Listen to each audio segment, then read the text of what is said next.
This is Matt Hurt at Obsessive Viewer on Twitter. This is Tiny at Obsessive Tiny on Letterboxd. And this is ObsessiveViewer.com's The Obsessive Viewer Podcast.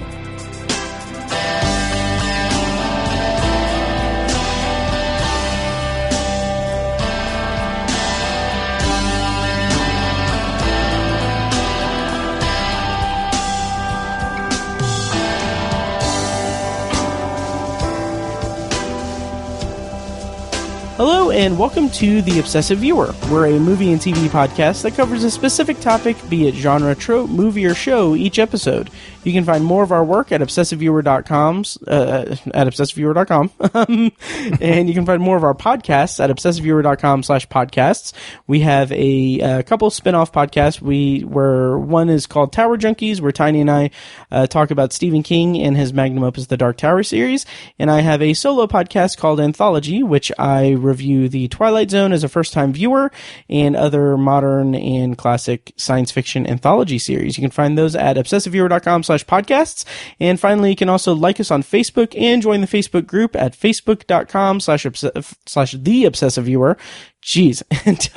And finally, you can support us on Patreon at Patreon.com/Obsessive Viewer at the minimum rate of $1 per month for an exclusive RSS feed with content recorded specifically for Patreon supporters. Tied to this episode, we just recorded a Patreon exclusive episode that was kind of about our hometown traditions and stuff. Mm-hmm. And me lamenting how ridiculous I am taking on so many podcast projects.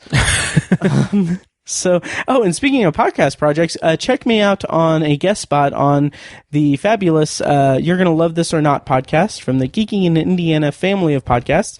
I was on that show last week is when the episode dropped.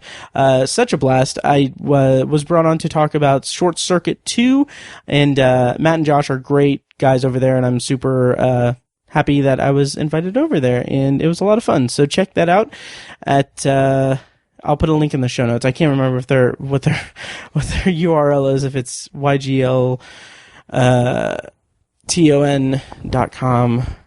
Check them out at YGLTON. You're gonna love this or not? Yes, on Twitter. And also just check out geekingindiana.com. So, Tiny. Yes, sir. I'm gonna take a sip of my water real quick. Okay. Compelling podcasting. Oh, God. Okay. I did forget to mention, before we get into our reviews of the last two episodes of Game of Thrones, on the Patreon feed, I was going to ask you a very specific question. Completely spaced it. So I'll go ahead and ask it here. As we're going to discuss the final episodes of a TV show that we followed for years, what stands out in like your history as a television viewer as a show that you followed as closely or as loyally as Game of Thrones that you either were disappointed by the finale or impressed by the finale? Like, do any of those do any shows in your history stand out as sticking the landing, not sticking the landing, or just in terms of, have you ever had like a series that was comparable in your anticipation of the final season and final episodes? I mean, Lost obviously jumps to mind, and I think they stuck the landing on that one, even though that's not the typical consensus. Right. And then another one that comes to mind is Sopranos. Oh, yeah, you watched that, didn't you? Yeah, a lot of people were really anticipating that last season, and the finale especially, and I think most people were just like, that was weird. Yeah. And they weren't crazy about it, and I was kind of the same way. I was like, it's just kind of a weird way to end it, and it wasn't awful, but it wasn't good either. So, Sons of Anarchy, I think that show, the last 2 to 3 seasons just fell apart. Or it was just such a mess, and I just didn't care that much. I honestly didn't realize that you finished it. I did, yeah. I stuck with it the whole time. And yeah, it just, I think the last 2 seasons were completely unnecessary. It was 7 seasons. Sure. And I think I'm almost positive I've said this before on the show. I think 5 seasons, roughly 60 episodes is like the perfect format for almost any story. Totally. And I think they obviously exceeded that, and it really dragged the last couple seasons in my opinion. So. Cool. Yeah. So that's cool. For me, Lost is the one that stands out. That's the one. That's kind of the shining example of like the show that I was most excited about. Series that I followed that I lost interest in and kind of stuck with. The one that really jumps to mind is 24. Yeah, 24. Like I remember the moment when I found out that like, oh, the current season that's airing is going to be the last season of 24, and I was just like, it wasn't like I was upset by it because that was like my favorite show for years. Right. But like I had like no reaction to it. I was just like, all right, cool. Yeah. Fine. And like I feel like that show really shit the bed in the last couple of seasons. I think the format also kind of hurt that show a little bit. Yeah. Because 24 episodes. Right. Did it have 8 seasons? 9 seasons. 9 seasons. That is so much television. It really is. I mean, that's just... It really is. And I feel like timing hurt it for that reason, too, because I feel like formats were changing to fewer episodes, but maybe longer, or, you know, that was all changing, and it had to kind of cling to that format, and I think that kind of hurt it. Yes, and that's like when, like, kind of basic cable started coming out with like the Shield was running like kind of in tandem with 24. Right. And like those, like you said, 13 episode seasons, just much more confined storytelling, I guess. Right.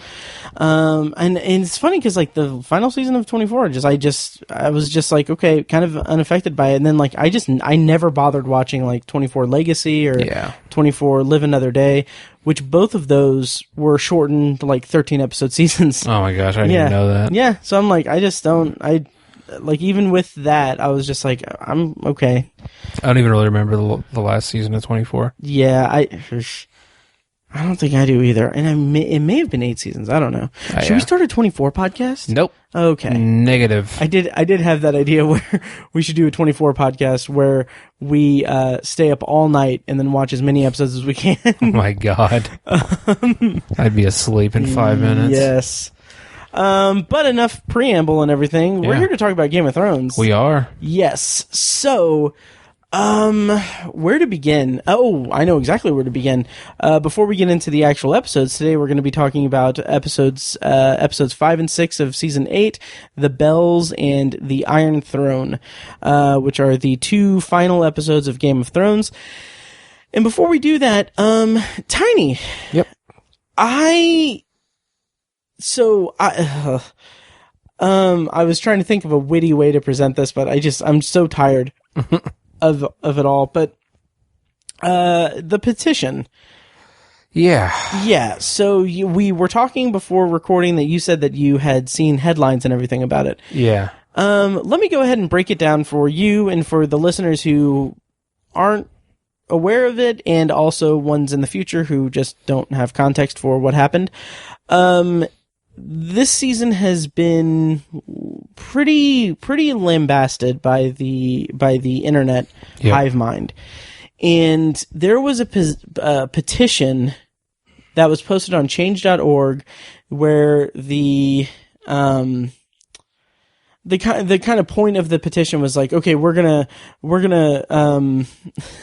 this petition is like, dear HBO, we the undersigned are requesting that you remake season 8 of Game of Thrones and do it right.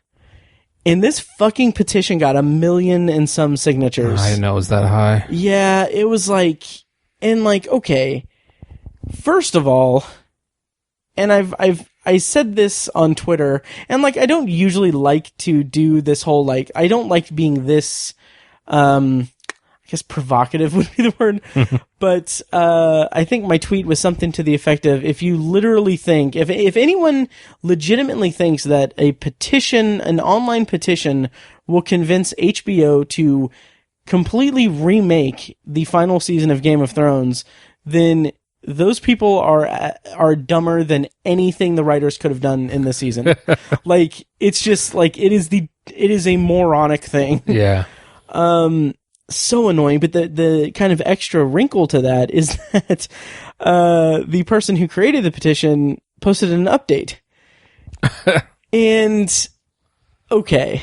So this was, and this is kind of funny because I think one of the, assuming that this guy Dylan who created the petition, assuming that he is of the thought that, and I think he said it as much in the update, he's of the thought that the show has been inconsistent in its quality and the final season has been, hasn't been properly developing characters and everything like that. But he, somewhat ironically, his update was as weirdly tonally inconsistent as he was complaining the series or the show was, because he said, "Oh, I didn't like, honestly, I just did this kind of on a lark, and I was just trying to vent about the final season." And then a week later, one of my coworkers was like, "Hey, is this you?" And suddenly it's got this much, and it's like, okay, well, that's crazy. I can't believe that it's got this much and everything. Obviously, I don't think it's anything will happen or anything, but it's just cool that, people think the same or whatever. And then also, he put in this weird Joker quote. He said, as Heath Ledger's Joker says, "It's not about the money; it's about a message." And it's like, okay. Oh, okay. And like, I think it was like, Matt Zoller Sites or some TV critic on Twitter was like, it might have been Alan Sepinwall, but anyway, they were like, or maybe Drew McQueenie. Anyway, it's anyone, name drop. They were like, I was with this, and like when I read the Joker quote, I was like, okay, this is kind of a funny gag or whatever. Then I realized he wasn't speaking ironically. Oh God. And it's just a mess. But the kind of money shot of that update is that he ends it, like, after saying that, like, "Oh, I just did this to vent and everything," he ended it with saying, like, "I'll keep you guys posted in case HBO contacts me." Oh, like, shut up. Like, yeah, exactly. Like, what the, like, what, how fucking delusional do you have to be to think that? Right. How many soapboxes do you have stacked up exactly. that you're standing on? And it's like, like, I don't understand the mentality of this. Like, does he think that there's a chance that HBO is going to be like, "Oh, hey, Dylan Reddit user, we got your petition. Love your enthusiasm. Love the enthusiasm. I mean, you gave us quite the tongue lashing there, but hey, it's okay. You definitely know what you're saying. My God. When you have like 1/19 of the viewing numbers of the finale alone behind you. We win 20 Emmys every year, but you're right. Exactly. So how do you, Joe Q Reddit user, think we should redo the season? God. Oh God. Anyway, and that kind of can, and we'll talk more about this in general as we go on, but like that is kind of indicative of just the internet and like the kind of discourse, like pop culture discourse on the internet these days. Right. And like, I think we've talked about it in some capacity here and there on the podcast, definitely during like Star Wars and everything. But like, just, I am of the thought that, okay, you can have anyone, like everyone is entitled to their opinion of a piece of art. Like, that is what we do, is we talk about how we feel about movies and TV. That's our thing. Yeah. That's fine. When you come across someone who has a different opinion that should, in theory, create like a very healthy and interesting debate about your differing viewpoints. But the moment that you transcend that to think that you are owed anything, or that if you take if you take an opposing viewpoint of something that you're a fan of personally, like it's not a discussion anymore. It's just like people taking things personally and people taking their entitled attitudes about like how things should be way too far. See also Star Wars: The Last Jedi. Right. So anyway, I've been so annoyed by all that. Tiny, you're kind of, I know you don't really use Reddit or Twitter that much or anything. No, I don't. So good for you. Yeah. But do you like catch any of this? Do you like, are you kind of privy to this? Has it annoyed you at all recently, or? I mean, I'm privy to it because Twitter's news, and so there's a lot of internet news sites that I follow via other forms of social media. Facebook, all I'm on is Facebook. I don't have Instagram or Twitter, or I don't really use Reddit, any other stuff like that. So really, it's just Facebook. Okay. And so they will a lot of news sites that I follow will compile Twitter reactions and Twitter memes and stuff like that, and I find those entertaining as hell. Yeah. The memes are fantastic. Yeah, but even just the Twitter comments and stuff like that, the stuff that people come up with is funny, but it's also the stuff like you're saying. It's the pettiness and the that all that chaos. Yes. Lack of dialogue, people shouting over each other, essentially. It's not constructive, really. But I'm aware that it exists and that people, I think the majority consensus is that this season was a bit of a failure. Yeah, I think I know that that's the case. I've read that that's the case, despite the fact that I have Twitter, but I'm not on there ever. So, right. Yeah. At Obsessive Tiny on Twitter. Yeah. It's, I don't know. We'll talk more about that as we go through these last two episodes, I think. Right. But for now, it's just, I'm so tired of that. And I think that there is a certain level of poetic justice to the fact that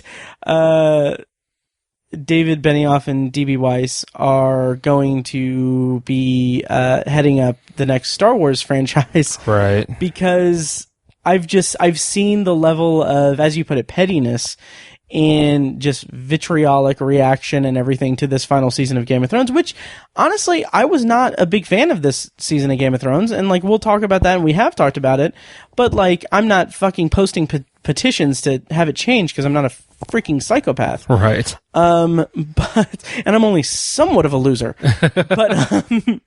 But I love the poetic justice of okay, these guys who are at the helm of one of the biggest TV franchises of all time, have gotten Rian Johnsoned, in their final season.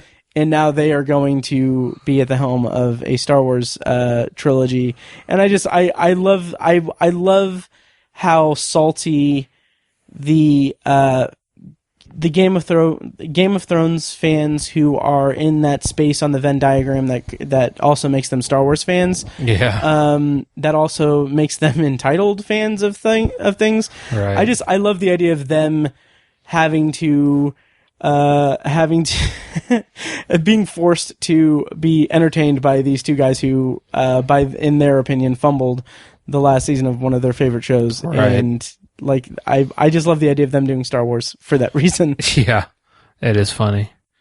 I think part of it is that the way that modern television and film art has evolved is that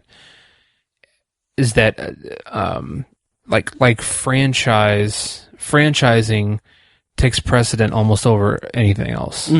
And it's you need to have multiple stories. You need to release multiple titles. Yeah. And obviously television has always been, multiple season thing, but it's films are that way now. And it's a lot of TV shows are based on books series now. And it's it's just all, franchise is king for everything. Yeah. And it's good and bad, but I don't think as an audience we've evolved along with that. Right. That evolution. We haven't evolved along with the art because, or maybe we have, but it's taken such a turn because it's the franchise means multiple stories, multiple titles. And when you do that, not everything can be a home run. You know, you can't hit a home run every time you come to the plate, to use a sports term. Right. And you have to you have to understand that give and take. And okay, these last 6 episodes, this last season, a lot of people didn't like it and it wasn't great. But what about the 4 to 5 or 8 or 10 seasons? Yes. Or, I'm sorry, episodes in season 6 that were fantastic. Right. Or seasons 1 through 4 that were really great. I understand you're not happy with it, but I don't know. It's just like you're not entitled to anything. You don't have a right just because you love something that was so great that when it ended, or like at this part in the middle, it wasn't as good. Like, it doesn't mean that it sucks. It doesn't mean that, I don't know. It's just people are outraged, so outraged that 1 million of them went to a website and put their name on it. Right. Like, that's crazy. That's too much. And that's a common thing now. And the final thing, and then we'll get into the episode reviews.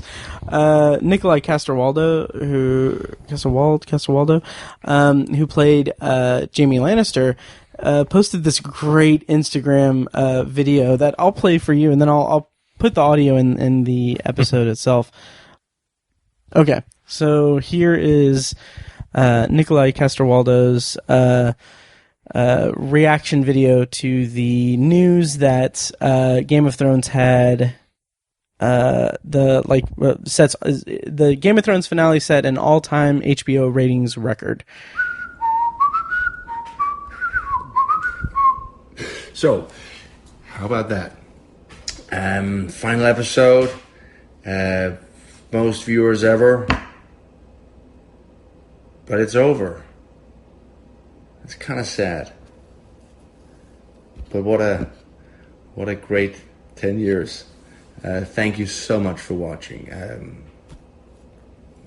Just grateful. And how about that episode? It was amazing.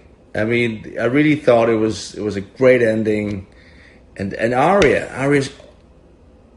See, now I know they're doing all these prequels, but what about the sequel with Arya? How about, I'm just throwing something out there, how about a petition, an online petition to HBO that they do a sequel with Arya Stark?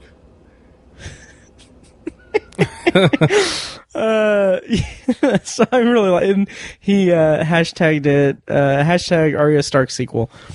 Like he seems like just a genuinely like cool dude. Yeah. Nice. But yeah, so anyway,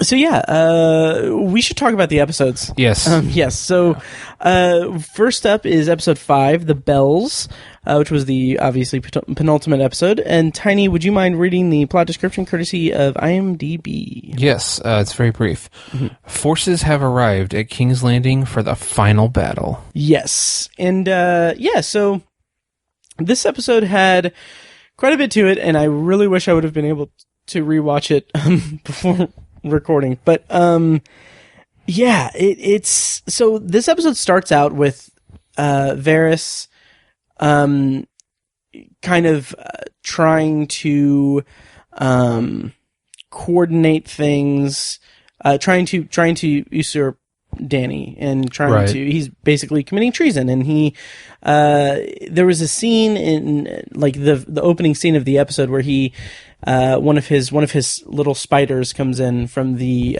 kitchen. Sparrows? Spider. Like he has little spiders. I thought it was sparrows. Yeah. I thought it was little birds. No. Huh. I don't. Spiders, yeah, it's spiders. Okay. I think, or he's the spider. I don't remember. But anyway, so he talks to her, and like I don't know if you caught this when it aired, because I didn't until I read about it later. But he's telling her like, because what's her name? Dany is all upset and depressed and everything, and so she's not eating. And Varys is like, well, keep trying, she has to eat sometime or whatever. And like, it's just kind of a somewhat subtle kind of thing. Like, okay, he's already trying to poison her and murder her. Right. And like, I was like, that's pretty crazy. I didn't pick up on that during the episode. Yeah. Until, it was mentioned later on the internet.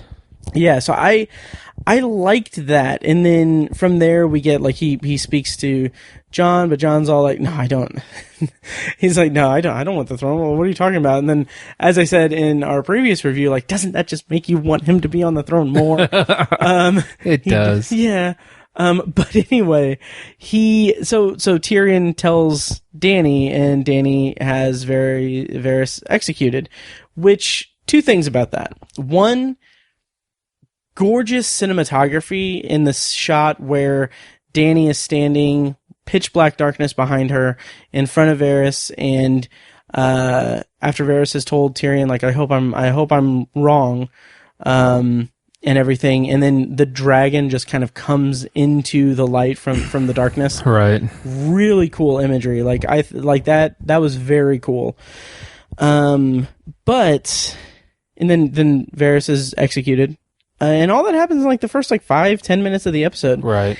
And that's again, and it's going to be kind of a broken record here, but I feel like that in terms of what happened is good. Like I like the way that plot line ended up, but everything in the season, it's too quick. There's no time for it to breathe.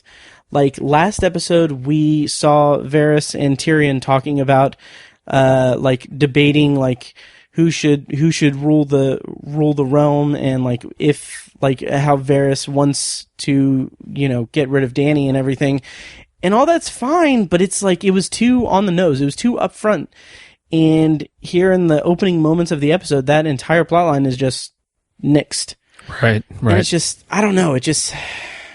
The whole season was just abrupt. Yes. Like, I really thought these 6 episodes were going to feel longer. Mm-hmm. I really thought it was going to be enough time to do all this, and it just wasn't.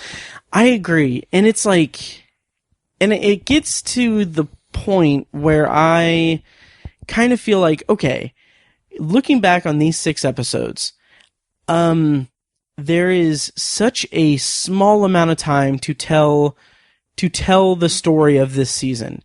And there are so many loose threads and plot lines that need to be wrapped up and everything. So by that scenario alone, everything is quick. Everything is done. There's no like long stretches of time where like episodes pass while plot lines get resolved at a slow pace.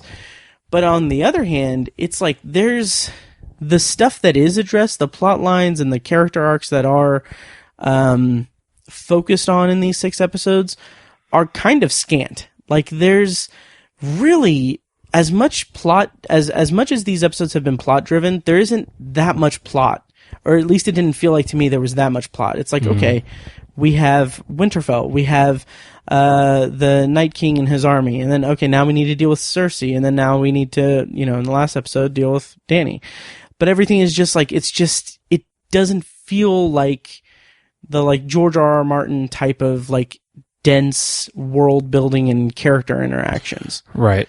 Yeah. It was, I mean, just abrupt. Yeah. And I think there was just a crap ton of plot, actually. I kind of disagree with that. I feel like they were just hitting us with stuff left and right. That's kind of how I felt. Especially in the previous episode, number 4, it's like, all these characters, there's so much character clashing, which typically that would be done very methodically, like over a season, and it was the stuff that was crammed into not just one episode, but one scene, and it's just like, whoa, you're just hitting me over the head with it, or just, throwing this right in my face right away. It's like, holy crap, I'm not used to this. This is not in tune with the pace and style of this show historically. And it's funny because my biggest reaction to this last season has been I've actually enjoyed the plot, the plot that they came up with, and how these stories concluded. I thought I was satisfied with, and I thought that it was a good way to wrap up storylines.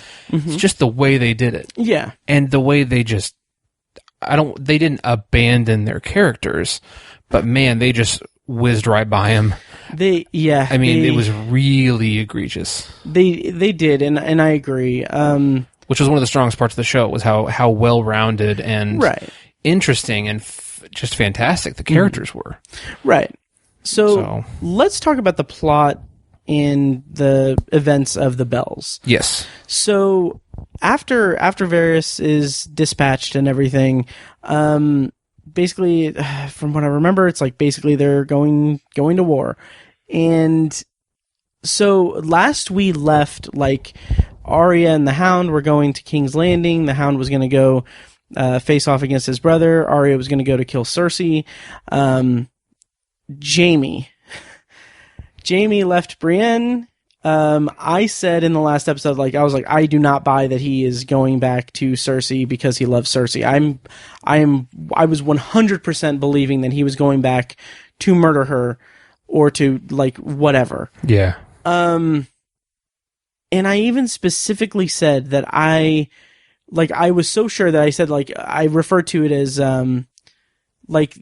if he were going back to be with Cersei, I felt like it was a red herring I felt like him saying that he was going back to be with Cersei because he's always been, evil or whatever. I felt like that was such a flimsy character turn at that moment that, I even said in the episode that I don't buy the fiction that the writers are selling us, because I thought, that was just a sloppy way to conceal that he's actually going to go to kill Cersei. Imagine my surprise. Right. When he was going back to be with Cersei, and, a lot of stuff that we're going to be echoing a lot, and we're probably going to jump around a little bit because this is later in the episode, but, I like the scene between him and Cersei when their death scene.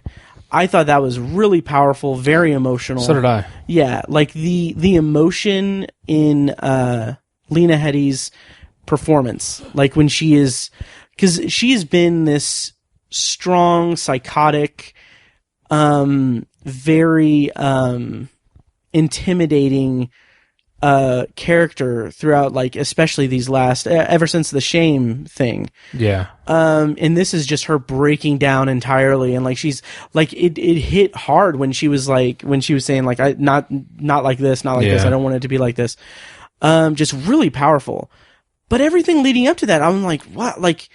It just felt like it felt like it, and this is gonna be kind of, I don't know if I'd say shitty, but it's it felt like this was being written by people that don't understand how to put, I would have, it doesn't feel like these writers for this show have been writing for the show for 10 years. Yeah. Because it felt like they were just putting people in places just to have these payoff moments, but not putting in the work to organically get them in those places. Yes. Yeah. Exactly. Yeah. Yeah, I think the character of Cersei is the most fascinating when her humanity is exposed. Yeah. And that's, I think we had that, one of my favorite moments of that is at the end of episode 4, where she's speaking to Tyrion. She's up on the rampart of the castle at King's Landing,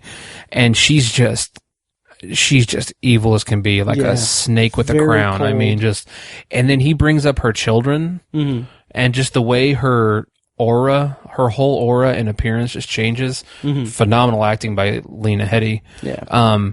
That moment was just utterly fascinating, and I think that is just fantastic storytelling and great character interaction and all that. And I commend them for those moments. And I feel like her final scene with Jaime was a similar moment where she's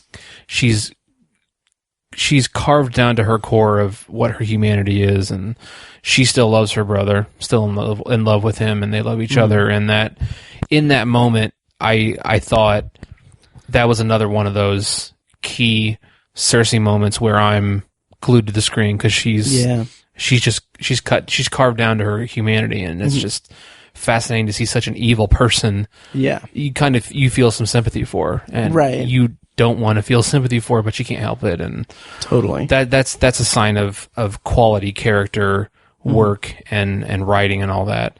But you're right, the way they got there, and it's a payoff that they didn't earn, I guess. Yeah. Through their writing. Oh, yeah. Or they earned it, but they didn't. I don't know how to explain it. You said it better. Sure. You did. But let's talk about how they got there, because we skipped over a little bit there. Right. So, rewinding, Tyrion talks to Dany. Dany tells him that, we captured your brother. He was on his way to wherever. And so we get the final scene between Tyrion and Jaime. And that scene may go down as one of my favorite scenes of the entire series. Yeah. Because Tyrion is freeing Jaime, and he's telling him like, go to the Red Keep, get Cersei. There's a passage through the dungeon where they have the dragon skeleton or dragon skull.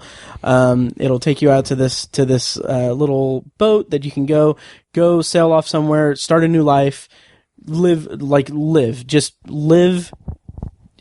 in anonymity and everything, and just like the dynamic between Tyrion and Jaime, like that character dynamic between those two characters and those two actors, the chemistry between them has been far and away one of my favorite like pairings in the entire series, because you feel like the love that they share with each other. And it was especially like, and I love that it called back to season 4 when Jaime freed Tyrion after the Mountain and the Viper, right? And I was so heartbroken by that scene, and I thought that it was just really well done. Did you get any of that? How did you feel? Absolutely. And I think some people complained because that's happened a few times between them. Like you mentioned, they had these very heartfelt goodbyes. Yeah. But I this one just really felt different. I think they both truly knew this is the last time they were going to see each other, regardless of how things went. And again, phenomenal acting on the part of Nikolai Coster-Waldau and Peter Dinklage, just fantastic from both of them. And having a brother in real life is, I obviously hugely related to that. Same. Really, that was again great writing and and terrific acting, and that was a bright point of this episode. Totally, and. For sure. And we're jumping ahead. I'm jumping ahead a little bit, even jumping ahead to like next week's episode. But Peter Dinklage. I mean, the cast of Game of Thrones is spectacular all around. And throughout the run of the show, it has some phenomenal performers in the series. But Peter Dinklage, this was in terms of like just a run of 73 episodes. Tyrion Lannister, as played by Peter Dinklage, is like one of the great arcs. I would say it just definitely really phenomenal performance from Peter Dinklage throughout the entire run. Totally, he's been the voice of reason, and he's been the character. He's been the glue that's held all this. Everything together amongst the chaos of 8 seasons and all these years. I mean, that and all these characters that he's touched and been involved with, and some of them died, some of them lived, and he's managed to. The whole world should have devolved into chaos, and I think it would have without Tyrion Lannister. Yeah, and I think, I mean. He's such a specific, unique character. You have to find an actor who can pull off all these unbelievable scenes and also has to be a little person. Right. Not a lot of options when it comes to that, and Peter Dinklage was literally the perfect choice. Totally. Yeah, I mean, I don't know a lot of other little people actors, but right. He was just the best choice, and he hit it out of the park for 10 years. Oh yeah. Yeah. And to kind of also speak to the fact that he is a little person, I love that that cuz before Game of Thrones, he was in Elf. Elf. And he that was kind of just I know that he had roles like that were specifically about him being a little person and kind of being that is all he was typecast for that, and I guess Game of Thrones didn't change that for him because he was also in The Station Agent, which I think that predated Game of Thrones, right? Oh yeah, definitely. Okay, yeah. It's a great movie. Fantastic movie. Yeah. And he's great in it and everything. But I love the visibility that Game of Thrones gives to him as a performer, and it's not people aren't saying oh. Peter Dinklage is a great little person actor or anything. It's just he is completely independent of that characterization, I guess. Yeah. He was in that movie Find Me Guilty with Vin Diesel. Okay. He played it's a pretty solid movie actually. But I mean he's not. I don't know if that character in real life, that person in real life, was actually a little person or not. But it wasn't like a part of that character. He just. Okay. I don't even think it was actually mentioned in the movie at all. Which I found entertaining. He was also really good in that too. So. My reaction was like, "Well, fuck me, right?" But no, just he's fantastic, and I'm looking forward to seeing what everyone does. After Game of Thrones. Me too. But to get back to the episode, so after he's freed, like if we're following this particular subplot, we get the moment in the episode where I yelled at my screen, like, "Are you fucking kidding me?" The big, you would argue the big, defining duel of the entire series, Jaime Lannister versus Euron Greyjoy. Yeah. Fuck everything about that. I know, that was so stupid. I hated it so much. I didn't want it. Yeah. No, I didn't either. There's probably a lot of people out there who did, but why? Why did you want that? I would even argue that I don't think anyone really did. Really? Okay. I did see. Okay, so offhand I don't know what podcast this was because I actually don't listen to the podcast. It was one of those promoted posts on Facebook, and it was just a clip of this podcast saying that they rationalized why or how Euron Greyjoy's entire arc could have worked. And it was in that scene where they're fighting and everything. And also just I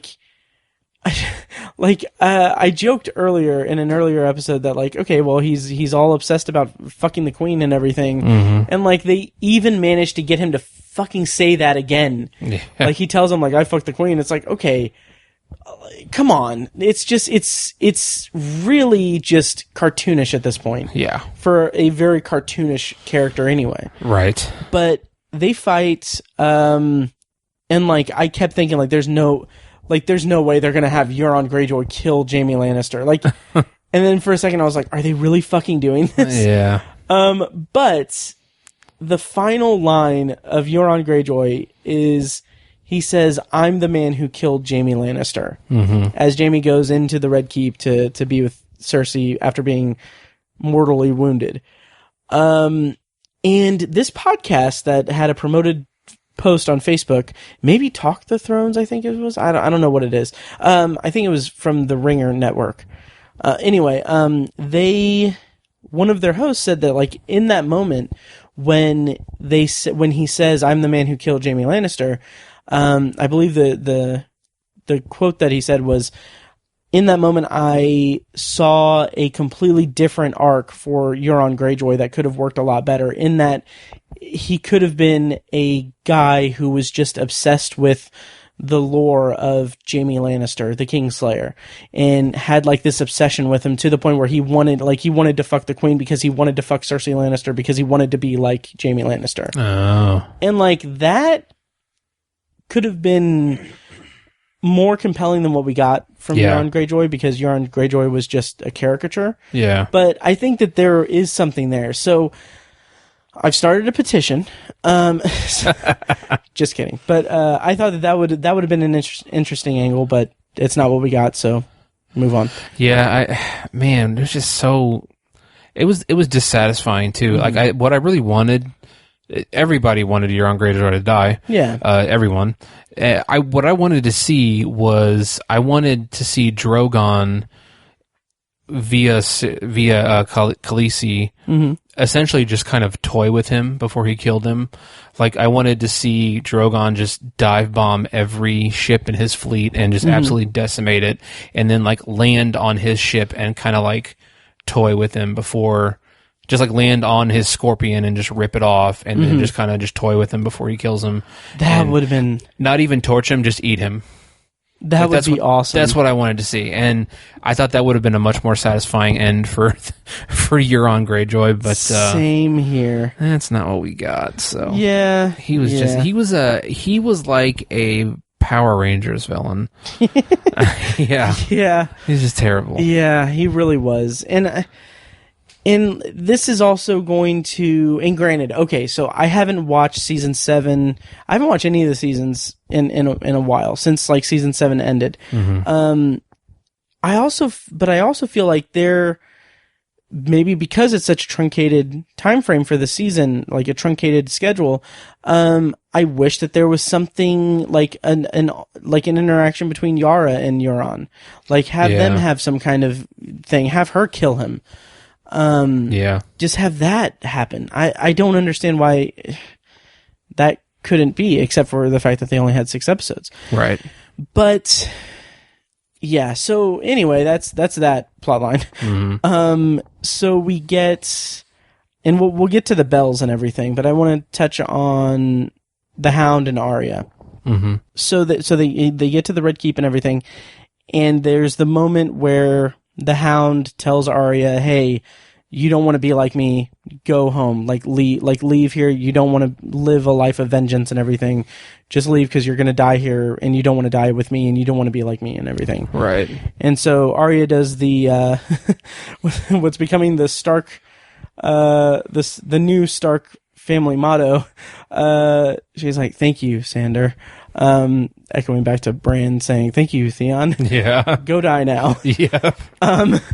So that was okay. Like, that was good. And we'll talk about Arya in a second, because I want to talk about this fucking Clegane Bowl. But, yeah, like, that was a tender moment. I like that moment. And then let's go into the Clegane Bowl. That was a payoff they earned. Yeah, exactly. Yeah, exactly. Yeah. And so I listened back to our season 7 review, and then our 2 other episodes reviewing season 8. And we didn't really talk about the hype around Clegane Bowl. Yeah. I hate it. Yeah. It's something that I couldn't care less about, really, in the scope of the show. Like, going into season 8, I'm not thinking like, oh, the Hound needs to fight the Mountain. Like, this is an event that has to happen, because frankly, the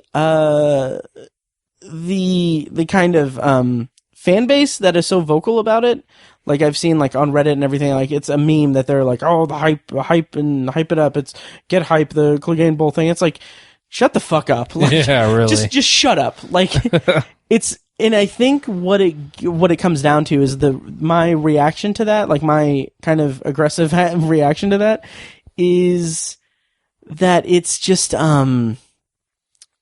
it's completely based on spectacle. Like, they wanted to see it because oh, it's going to be the big set piece thing. I don't think anyone wanted to see it because they wanted to see closure for the Hound's story arc with his brother. Right. Because first of all, it's not really even his brother anymore. It's a fucking zombie. Right. Like, yeah. There's no emotional kind of connection there. But yeah. So anyway, how did you feel going into this contrived Clegane Bowl? Yeah, contrived is a great word for it. I feel like that motivation for that character, for the Hound, like, I feel like that burned out very early on in the series. Burned out. Oh, geez, that was not, seriously not an intended pun.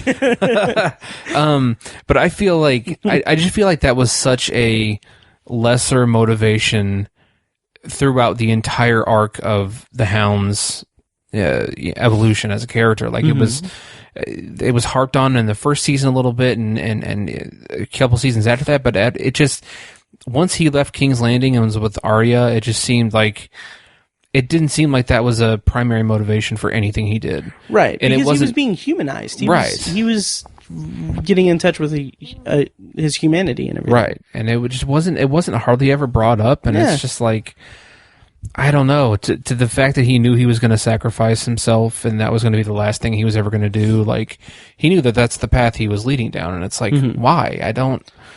It didn't make a lot of sense, but it was all spectacle. It was like a professional wrestling match. Yeah, exactly. And the visuals were literally a video game. Yeah, they really a side scroll Mortal Kombat style video game. They really were. But that's what that battle was. I will say, and this is a good time to bring up that Miguel Sapochnik directed this episode, and I will say that this was one of the most beautifully shot episodes of the entire series. Absolutely. Like there are shots, just single frame shots that are like frame worthy. Yeah. And like one of those that's been going around is the Hound at the bottom of the steps seeing his brother. And like it is video game-esque, but just like the imagery of that as the dragon is flying around behind them, and the fight itself was fine, but I do want to. I'm not saying it's not cool. I'm just saying it's just over the top. Yes. We also did get the. First of all, Qyburn gets just dispatched quickly by the mountain. Right. And then Cersei has it's been memed online, but it's like she does her whole like, oh, excuse me, I'm just gonna go down these steps here. Right. I think one tweet was like, I forgot my purse down there. Really, that was really funny. But the actual fight, like, okay, fine.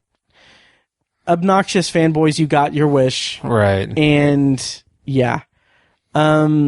I did really like the line that the Hound said when the Mountain took his helmet off. I really like this line where he's like, "Oh yeah, that's you. That's what you really look like," or something like that. Right. Yeah. It's like that was really cool. That was a good line. Yeah. Oh yeah. Yeah. But yeah, they fight. He clearly did not watch any zombie movies because he does not go for the head. Right. But when he goes for the head, like, it doesn't work anymore. Right. We also get the callback from the Mountain with his hands on the eyes. Yeah. Like with Oberyn Martell. Right. But then they, the Hound grabs him, pushes him out the keep and into the fire. Fitting end, a little on the nose. Yeah. With the imagery of the fire and everything. Right. But fitting end nonetheless. How'd you feel as the result of the Clegane Bowl? I'm kind of done talking about it, really. I mean, it was cool. It was what it was, and I was fine with it. But, I was much more interested in the humanization of the Hound than I was him essentially committing suicide. Yeah, totally. Yeah. Yep. But it kind of had to happen, I think. Yeah. It would have been out of character for him to not do it. I agree. It would have been too out of left field, I think. Mm-hmm. Yeah. Yep. Let's see. Okay, so Clegane Bowl is done. Good. So shitty halftime show. Yeah. So let's see. What should we talk about next? Should we get to the bells or? Yeah, I think so. The bell of the ball. Kind of the meat of the episode. Yeah. So, okay. So what happens is Tyrion tells Dany, like, hey, don't destroy the city. If they ring the bells and raise the gates, that means they're surrendering. So if they do that, don't do anything crazy. In retrospect, laying it on a little bit thick. Yeah. Like, projecting a little bit too much about what's going to happen. Foreshadowing much? Yeah. And again, it's like, I think back to the bigger moments of the series, like the Red Wedding. Like, going into the Red Wedding, you know that Robb has made a deal with the Freys to where he will marry one of Walder Frey's daughters in exchange for getting access to the bridge for the war. Yeah. And then they go to the Red Wedding because he is reneging on that arrangement and offering up his uncle, Edmure, instead of Robb Stark to get married. And like, Walder Frey is an old crazy kook. And the Lannisters always pay their debts and send their regards and all that. So that's what happened. And that is the situation that happened there. It's intricate. It's complex. It was well concealed because you don't really know what's going to happen until the Reigns of Castamere play. Yeah. And you realize all the double crosses and everything.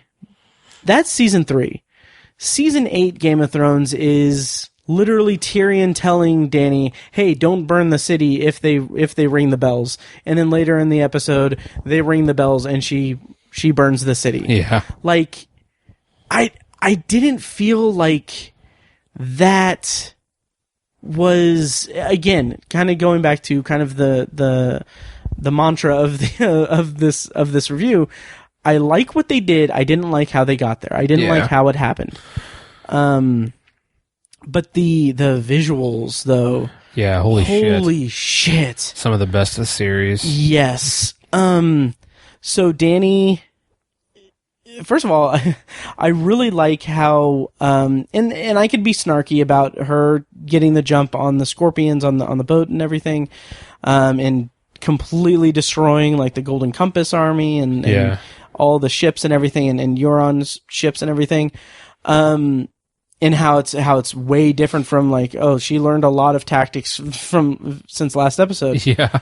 But she learned some really good tactics from the last episode. Yeah. Because she lost a dragon for that, and she is out for vengeance. Like she is avenging her child, and she's being much smarter about it, and she has this fire in her to destroy everything. Mm-hmm. And the moment where they ring the bells and everything, she has that moment where it's like, okay, what do I do? Do I take the throne and rule and everything, or do I quote unquote liberate this city and destroy everything? And like, there was a lot of talk about her performance in that scene, because it's all in facial expression, and she's like, in the behind the scenes stuff, it's like she's looking at green screens, and she's on like a motorized kind of thing that's supposed to look like a dragon, and she still gives this incredibly powerful, brief performance that says so much about it. So I appreciated that part of it. Me too. Yeah. What did you think of the turn there? It was just super predictable. You know, we all knew it was coming, and I would have preferred that. I don't think they could have. I don't think they could have fully surprised us with that. There was no way to do it, and so they were hamstrung by that. But I would have liked them to give us a glimmer of hope somewhere. Mm-hmm. I don't feel like we got that. I feel like it was like, yeah, she's just going to go completely nuts and she's going to go full Mad Queen. And I don't think anyone had any doubt about that. And that was my issue with it. And you know, the abruptness, like you said, just the fact that we just jumped right into it.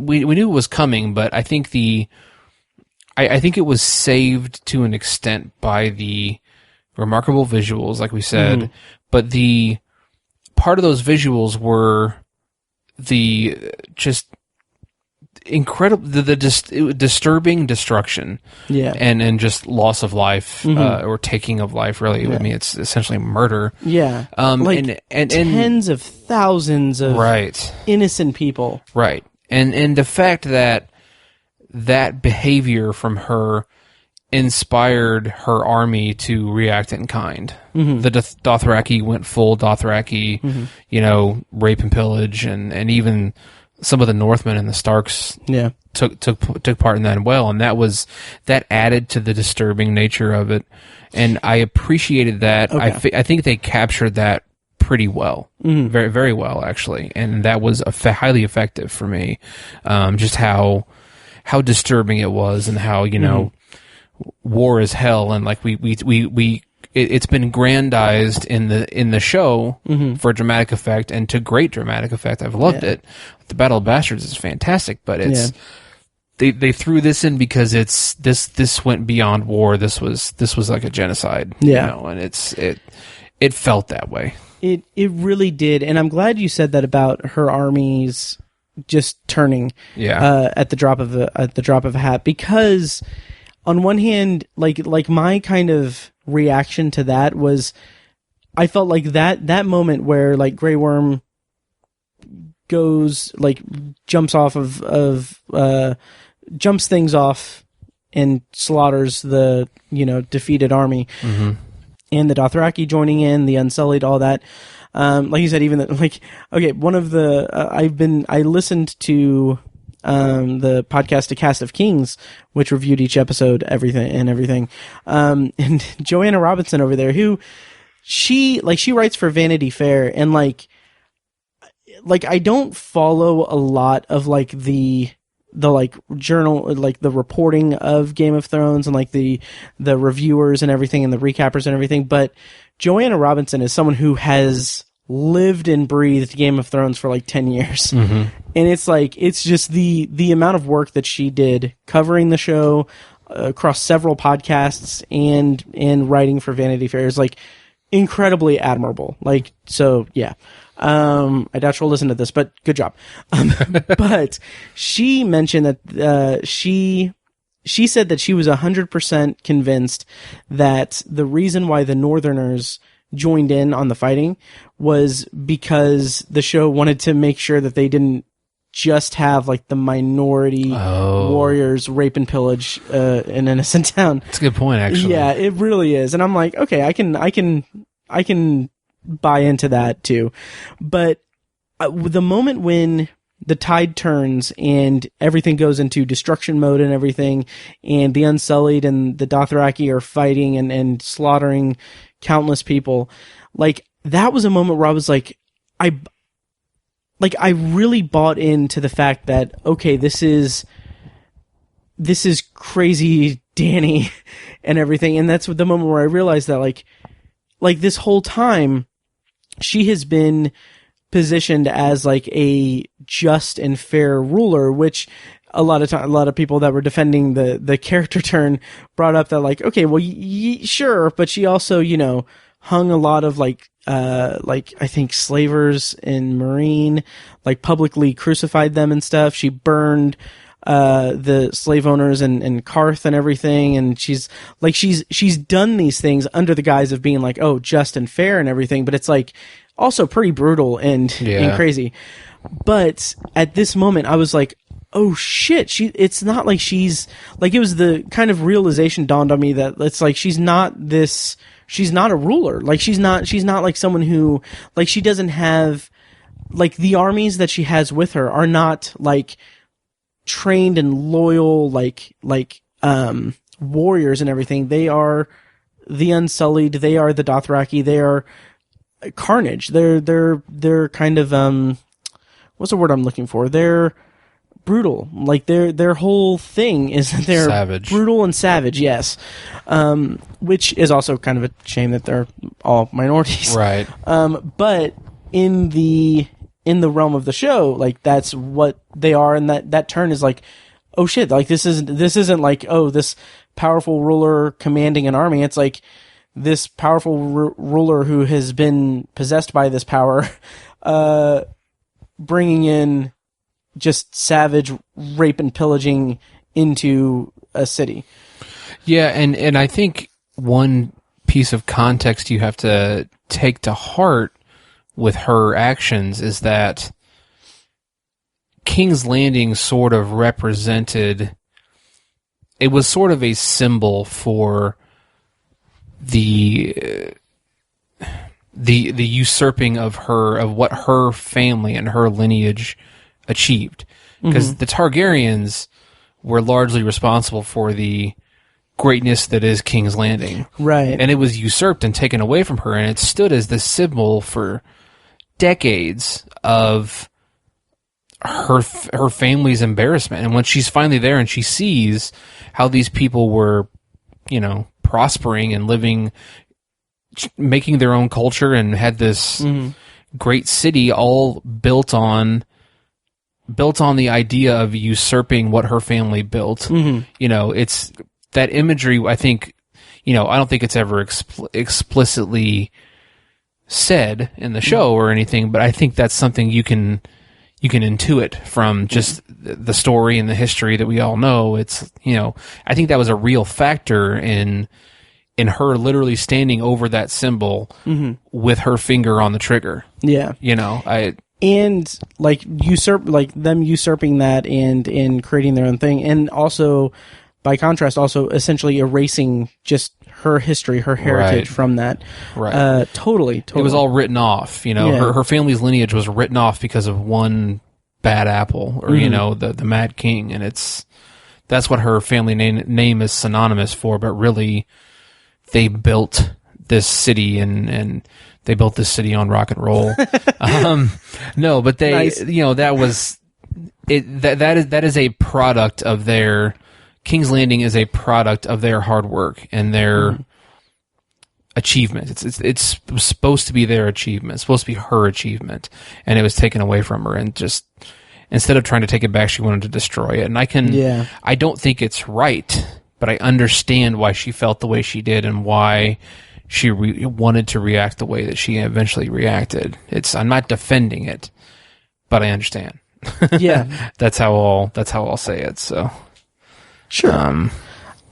There was an incredible thing online that I'll share with you what I believe is a link to it. And I mean, you don't need to watch it now or anything, but just have it in your messenger. But basically it is the scene where the bells are ringing and Dany makes the turn and decides to decimate King's Landing. But the soundtrack was replaced by AC/DC's Hell's Bells, and it fits so well. That's awesome. Like, it almost recontextualizes the energy of it to be kind of a quote-unquote banger. But like it's incredible. It fits so perfectly. I can see that. Yeah, so I just sent you a link, and I'll put a link in the show notes, of course. Nice. But just really cool mashup there. Yeah, so go ahead. Well, to kind of wrap up this episode, how did you feel about the whole following Arya through this destruction, and then the final end where she hops on a horse and gets out of town? In the moment, like, this is a moment where I wish that we were able to meet up and talk about just this episode, because having the finale in context to kind of contextualize everything in the bells is kind of going to damper the conversation a little bit for me. Okay. But in the moment, first of all, I thought it was just gorgeously done, like just really, really thrilling and terrifying. Good practical and visual effects. Yes. Yeah. And the way that she interacts with like that woman and the little girl, and tries to save them, but then they get burned alive. Like, all of that was just really incredible. And I thought that the focus on her was I had a theory. So I thought that the reason that they were focusing on her was that this is her becoming less of just a trained assassin and more of a like, oh shit, this is like a sense, like, I don't need to go kill people off of my list, because like, this is actually like this is something that I need to kill Dany for this purpose. Like, I thought that they were shaping it up to where she was going to go to try to kill Dany. Right. So did I. Yeah. And the white horse thing, like, beautiful imagery, no idea why. Yeah. Especially in context of the finale. Like, when I saw it in the moment, I thought like, okay, that's incredible imagery, because it is reminiscent of, I think it's from Revelations, but I know it from Johnny Cash, When the Man Comes Around. Yeah. Behold the pale horse, and the man who rode him or whatever was death, and hell followed with him. I thought like that was the show visually communicating that, okay, Arya's going to go, and she's going to go after Dany, and that's like, she's going to do that. And I had this theory, and I am so not upset or anything, but like, I wish that it would have gone this way, and I'm going to have a petition and everything for it. But basically my thought was that they were going to set it up to where she is now going out. She's going to go after Dany to kill Dany, because she knows that Dany is pure evil now, and like, Dany cannot live having done what she's done. And I was so convinced that the reason that like what was going to happen was that since Arya, for arguably one of the first times, is now consumed by a noble purpose to kill, rather than like vengeance or a sense of familial obligation or what have you. This is justice. It's justice. And right. I thought what they were going to go for was that, I thought that like the conclusion of Arya's arc was going to be that she was going to go after Dany for a noble cause to kill her, but end up getting killed in the process, just like Ned, who was like the most noble person of the Seven Kingdoms, Right. who got killed because he was trying to uncover like the truth and do something that was right. That's interesting. Yeah, and like I felt like that would have been a great way to you know connect everything like that character arc for me at least. But to be completely honest, and this is dipping into the next episode, which we're about to get to, but there's no payoff to that. Not at all. There's nothing. It makes you wonder why they even did that. Yeah. For the end of the episode, like what was the point of it? Yeah, and there's a lot in the finale that kind of has that stink to it for me. Now that I've kind of sat with it. That could be just because I've stopped bathing, but I'm just kidding. I take showers, guys. Anyway. Any parting thoughts on the Bells before we move on to the finale? I mean, like I said, I was fascinated with the plot and I enjoyed the plot, but it should have been spread out over about 5 episodes. Yeah. Like, here's the thing. It's not like HBO was like, okay, well, you have X amount of time to tell this story. Right. Benioff and Weiss sat down and they were like, we have 73 hours of the series. Like, this is, like, at this, I think at the end of season 6, they were like, okay, we have this much time. We have 13 episodes, X number of hours left in the story. And like I've said in previous episodes, I think they just either A, completely misjudged how much time they needed, or B, completely misjudged their ability to tell the story in that time frame. Right. Because I feel like season 8 of Game of Thrones could have, if like, okay, maybe it's not necessarily fair, but if they had like books to have like a roadmap to work from, this could have been 2 full-length seasons of the show. Like the first season, season 8, would have been the battle for like the night. Like the whole the Night Army and everything, the war, like that would span an entire season. And then at the end, like imagine if at the end of that season you get okay, at the end of that season they go toward King's Landing and everything, and then halfway through season 9, which would be all about like fighting Cersei with a depleted force and everything, and people like loyalties are tested and everything. Halfway through that season, Dany destroys King's Landing, and then you get the rest of this, like 5 episodes to really do the whole, like, okay, this is how we need to stop this madness and everything. Like, I don't know, but they didn't do that, so whatever. I agree. I think the plot in each of these 6 episodes could have been 4 episodes each. Yeah.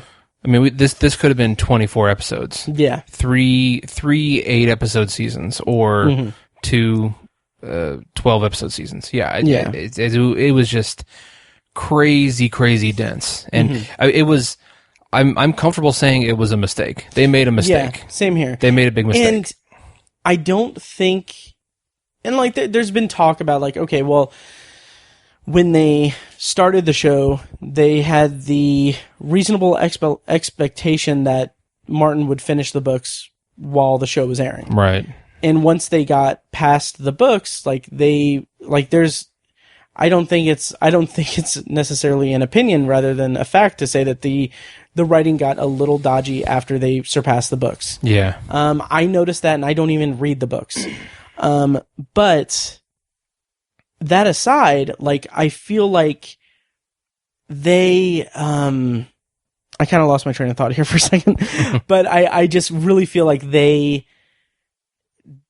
I don't know if maybe they didn't have what it took, or I don't know, I can respect the idea of like, okay, these, just from a business perspective, these 2 men have been show running this series that has been one of the biggest, most watched TV shows of all time. They've been doing this for 10 years. Like, it's a job as much as it is a creative kind of creation. And sure, it's their legacy as much, well, maybe not as much as George R.R. Martin's legacy, but they're a part of this legacy as well. And like, I totally get wanting to go off and do different things. Yeah. But I feel like there was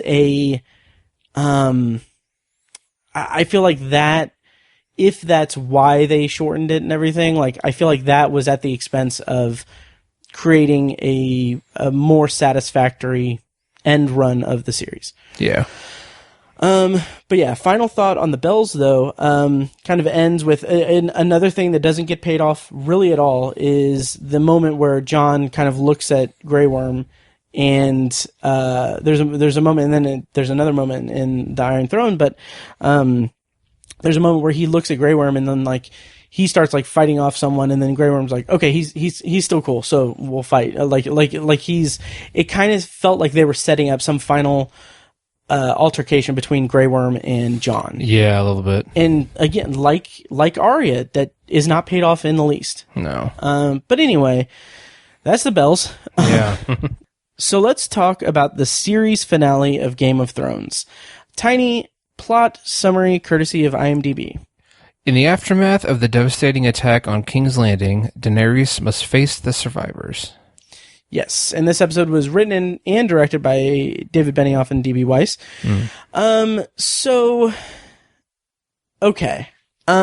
This finale was, overall, I left it feeling satisfied with the end of it. I thought, like, okay, I'm okay with it, but also after not being as hot on this season, and even like since Jon Snow died. Ever since then, because he was so hot. Ever since they killed him off, I felt like that was the moment where the show took kind of a turn, because like it's presented like back then in like, what was it, season 5, I think, the finale of season 5, it's presented as like this big, huge moment. And it's supposed to be like, oh my God, this major character just got killed. People on the internet were speculating, like stalking Kit Harington in the off season, saying like, does he have long hair? Like, is he going to be back and everything? And I'm just sitting there like, duh, like he's gonna be brought back to life somehow, because he is the only character with a meaningful arc at Castle Black. And it's just, there's like, it didn't feel like it was a final moment for that character. And just ever since then, it's been kind of like those big moments. There have been great moments in the series, but like also there have been a lot of moments where I just didn't feel as affected by it as I have in seasons past. Like, the Hodor scene. I mentioned this in the review of season 7, I believe. The Hodor / Hold the Door. I felt a disconnect with people's reaction to it, because I felt like, I mean, it was cool. It was interesting. It was a very shocking, resolution to a major character and everything, but it also felt like it was kind of not cribbed from Lost, but it felt like it was something that I would have seen in Lost, and that's no mistake, because the director of that episode directed several episodes of Lost. And it just felt like the show lost its luster. So, so going into the finale, I don't know where I was going with all that.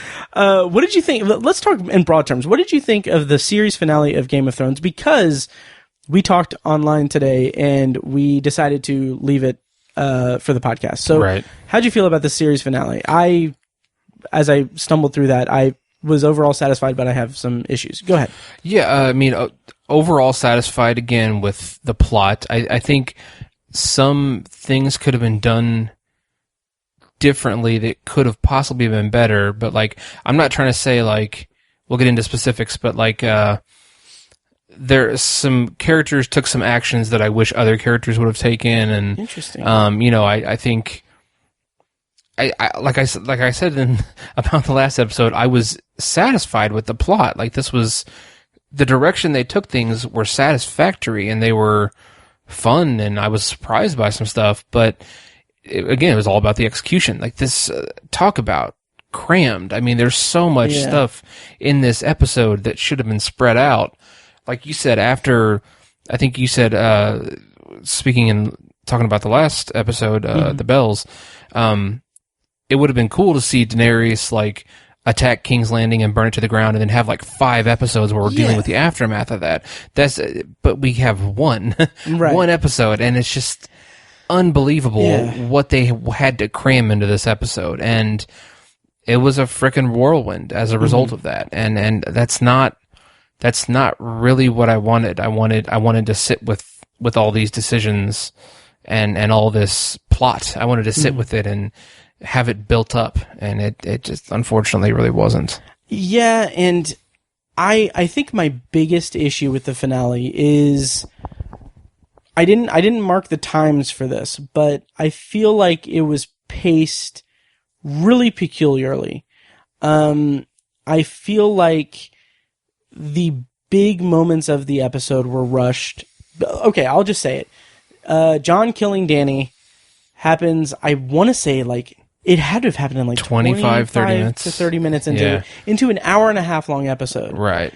And then it felt like after that, everything else is denouement.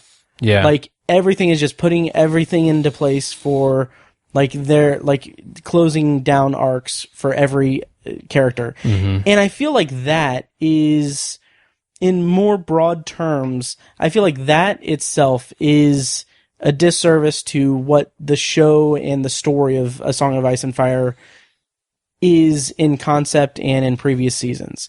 Because this is a show that is so entangled with conspiracy and betrayal and deceit and murder and shock and just crazy stuff. And we get John killing Danny, and then Drogon leaving after melting a chair, and then after that it's like, okay, we're closing up the series. It just felt like it felt clunky and awkward. Yeah. But to talk again about the imagery in the series, qualms about the last few seasons aside, this is one of the most visually beautiful series I've ever seen, without question, and that we may ever see. Yeah. Depending on how much money Amazon throws into the Lord of the Rings. But just jaw-dropping. Yes. Like, the whole there's a GIF that's been floating around that's just, and I was just gobsmacked by it. The scene where Danny is walking onto, like, the platform to address the soldiers, and you see Drogon's wings, like, that are just right behind her, and it's like perfectly showing that. There's a great meme that's like, people are celebrating Game of Thrones for this, like Catherine Hardwicke didn't do this in Twilight, and there's a picture of Robert Pattinson with like butterfly wings or something behind him. Oh my God. Like, it's really goofy and silly.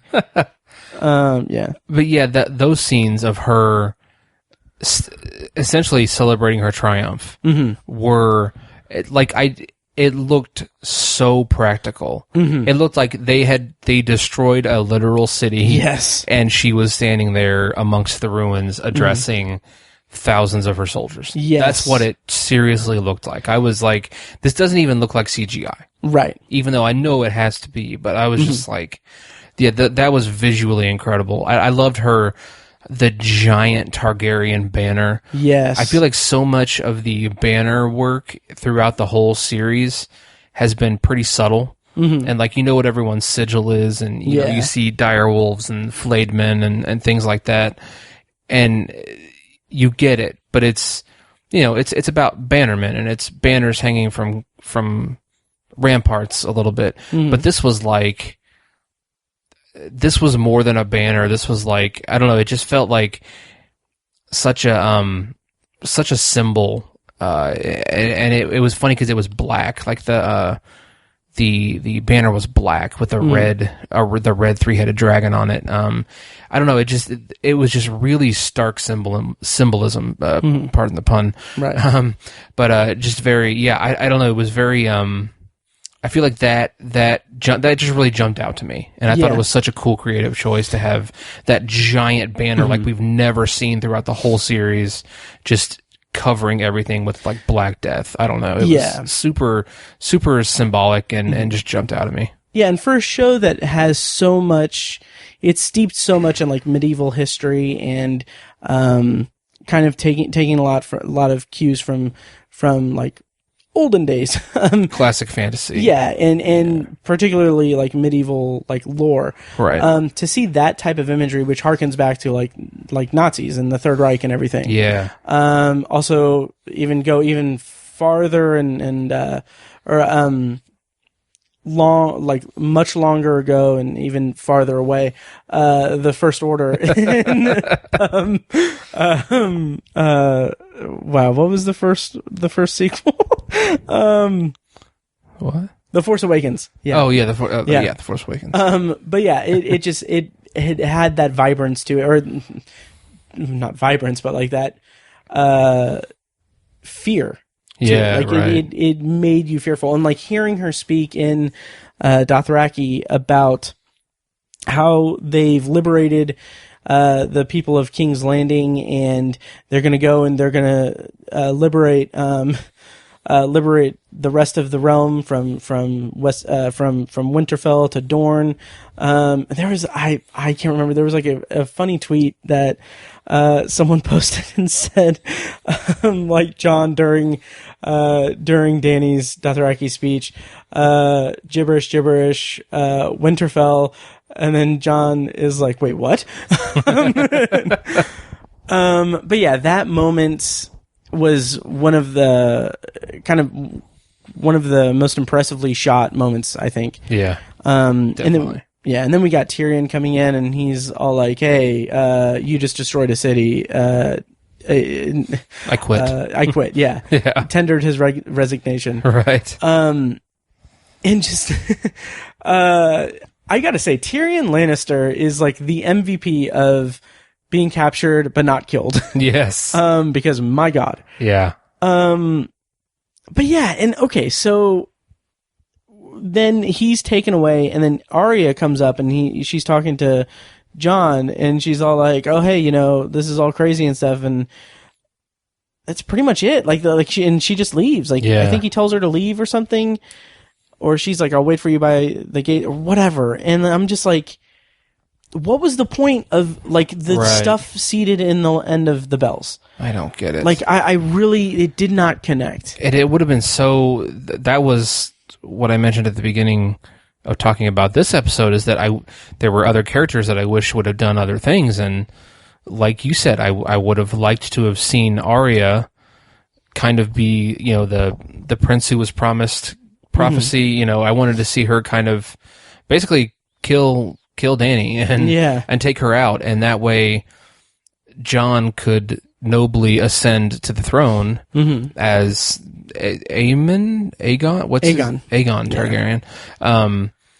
Yeah. That would have been satisfying and interesting. I think that would have been frankly kind of a better route to take, in my opinion. I hate to, I don't know, because we'll get to it later, but I was pretty satisfied with the way the throne, where the throne ended up, I guess. Yeah. But like I think that even though it makes sense that Jon would become the king, and it's like that's the obvious thing that's going to happen, it still would have been so satisfying to see because his character was so good. Yeah. His character's been so satisfying over 10 years that he's kind of earned it, even though he doesn't want it. Right. Like the audience, we've earned it, not him. That's kind of how it felt. And I'll jump ahead to something, because one of like my favorite parts about this final season of Game of Thrones is that friend of the show Robert in Utah, he's a huge fan of Game of Thrones, and he is one of the he's one of the like fans of the show who has really been into this season, which is great. And after every episode, he'll DM me and be like, "Hey, what'd you think of this?" And like we'll have a conversation. And it's been really I get not eye opening, but like it's really helped me formulate more of my opinion of the show, because it's like I could have just shat on the season and dismissed it like a lot of people did, but having that kind of angle where I'm seeing like the positivity of someone's reaction has really helped. But he did he shared with me this screenshot of this post that people are kind of making it go viral that I'll talk about it in depth later after we go through more of the plot stuff and everything. But one of the parts of it is that Jon Snow is a Targaryen. Jon Snow is revealed as a Targaryen, and I don't know. I'm kind of going all over the place, but for no reason or whatever. Right. And like, okay, I kind of like I can understand where they're coming from with that. Like a lot of people were upset that he didn't become the king, right? And I can understand that because his story, like, okay, I'll just read what I wrote to Robert. The fact that Jon is a Targaryen, it did serve a purpose in that it brought loads of tension into the relationship between him and Dany. So it served that purpose. But I think that the fact that it was such a big mystery from episode 1 makes the payoff ultimately unsatisfying for a lot of people. Mm-hmm. And I know that people were, in particular, really upset that he didn't end up as king. And honestly, I get that. Like, I get that sentiment.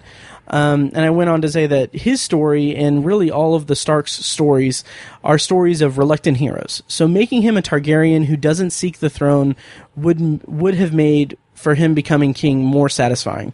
But the world of Game of Thrones has always been super harsh to conventional storytelling like that. And so I'm fine with where he ended up, but I think ultimately it would have been more satisfying from a narrative perspective if he reluctantly became king and then got murdered.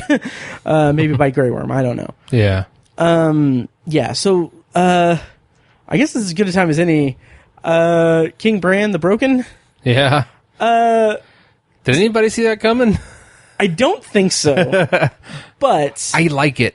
Do you? I don't know that's why. Interesting. Well, there's a broader thing that I'll like that we can talk about. Okay. What I'll say, one of my favorite tweets in reaction to that was a quote from The Simpsons. It's, I don't remember what season, it's one of the early seasons, but it's the episode Das Bus, where the kids are on a field trip and then they crash on a deserted island. Great episode. Yeah, becomes a Lord of the Flies situation. Yeah. So the end of that episode, I want to say it might be James Earl Jones making a voice cameo or a sound alike, saying, and I'll rip it and I'll put it in this in the audio here.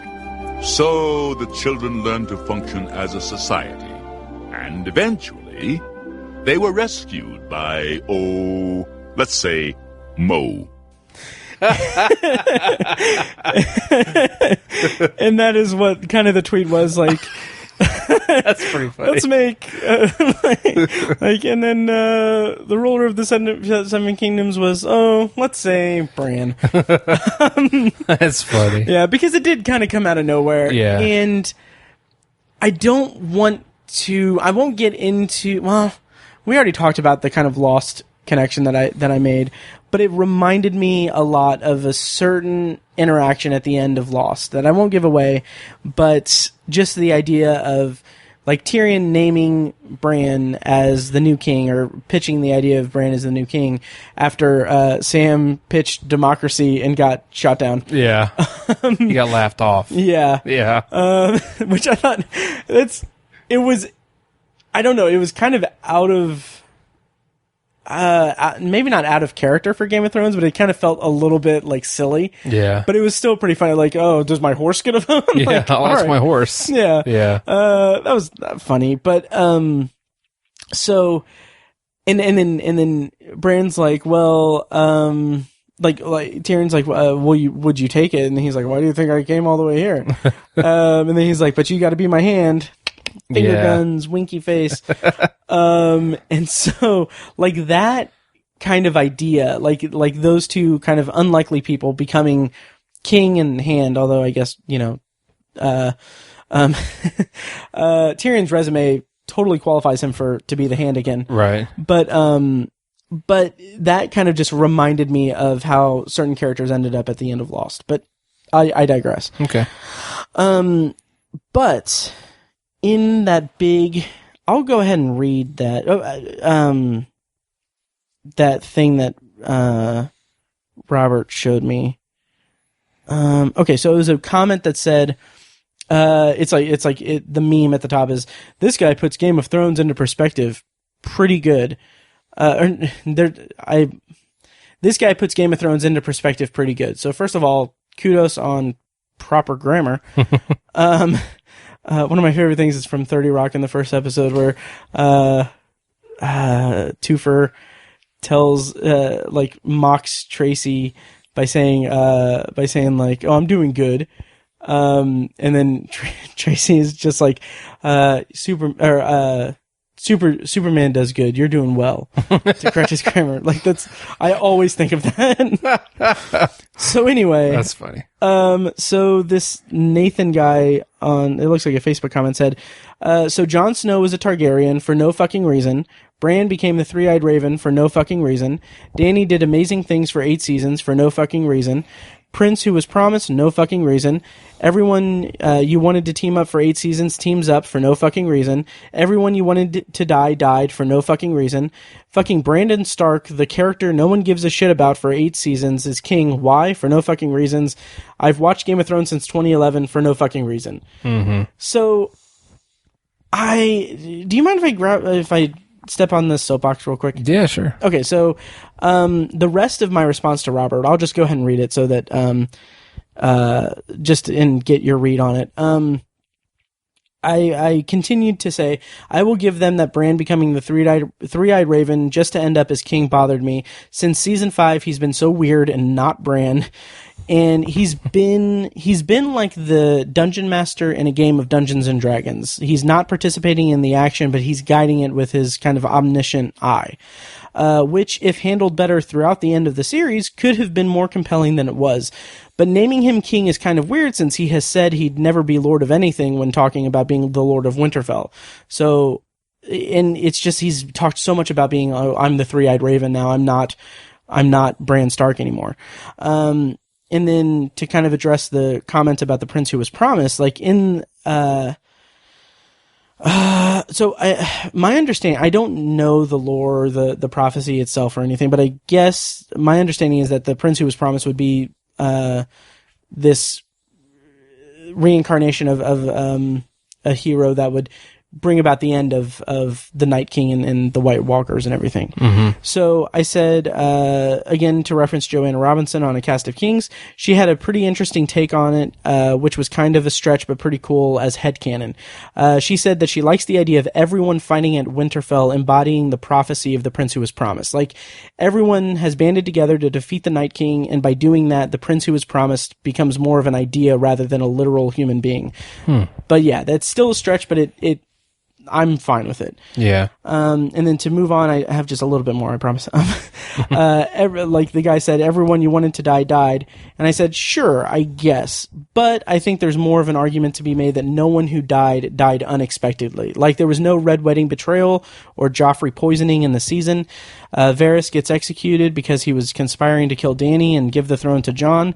That is all communicated to us up front, so it wasn't a surprise. Missandei gets killed, and that's kind of surprising, but it also had a ton of preamble leading up to it, and by the time it comes, it's pretty expected. Yeah. Jaime and Cersei are trapped, and Jaime is already mortally wounded, so it's not a shock when they die.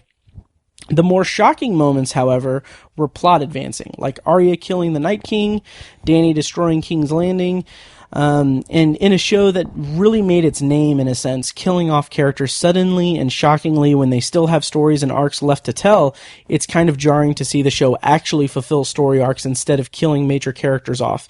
And those story arcs don't mesh with people's expectations, so that's why they get doubly aggressive about it. And then this is the last part, I promise.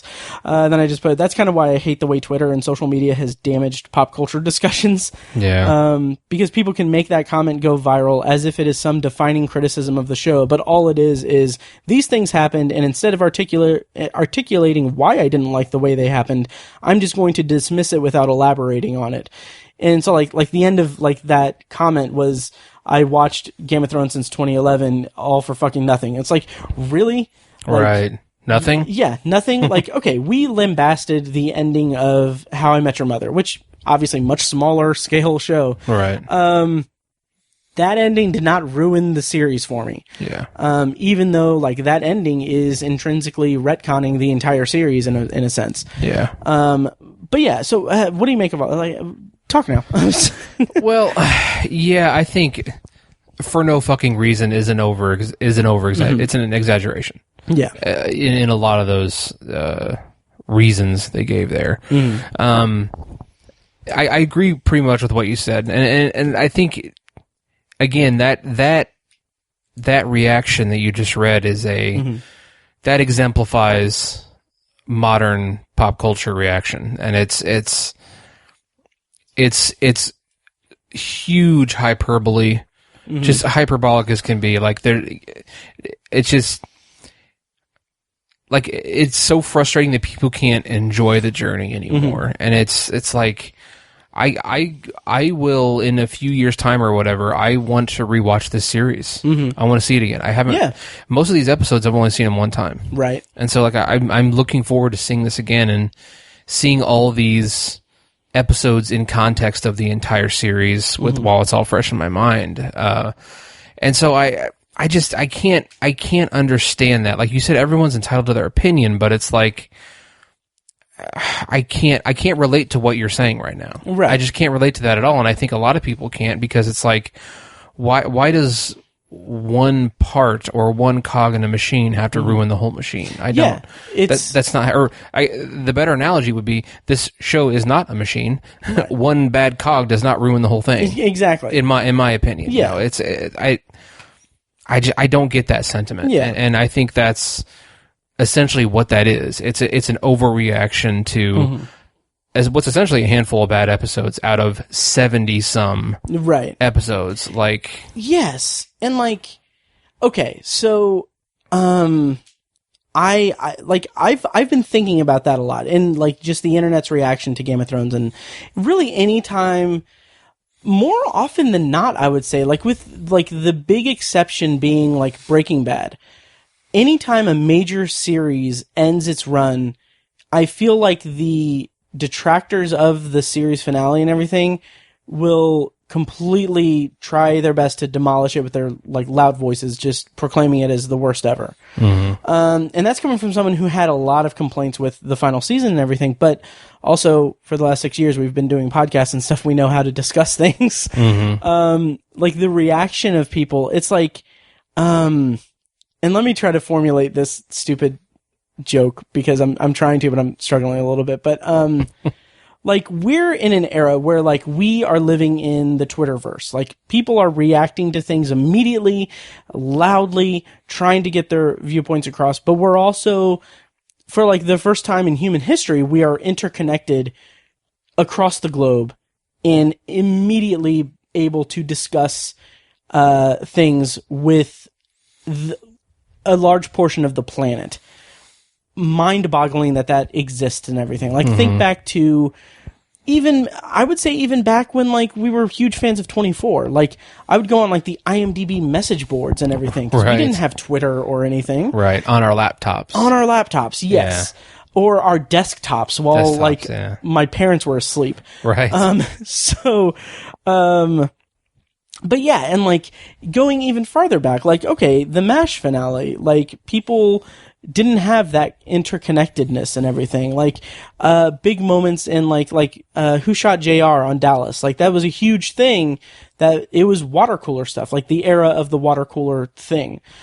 Now we have this vocal, like, echo chamber that if enough people like detract something or hate on something, then it turns into just bickering and everything. And like, okay, and it's all behind the veil of the internet too. Yes, which anonymity. Yeah, the veil of the internet. Yeah, that's what I think. That's one of the biggest contributing factors. Yeah, is that it's lost so much of our culture has lost its individualism, humanity, touch of humanity. Yeah, it's all zeros and ones behind a screen. And that's what's cheapened it so much. And my whole thing is that, like, okay, you can use this interconnectivity and this anonymity and everything to spout your vitriolic stuff when it comes to something like, say, politics. But we're talking about something serious like pop culture and media. Like, treat it with respect. Right. That's ridiculous. That's the joke I was trying to formulate in my head. But anyway. So anyway, we're on a tangent here. Let's talk about everything that, like, the big, like, hour-long denouement of the... Did we even really talk about...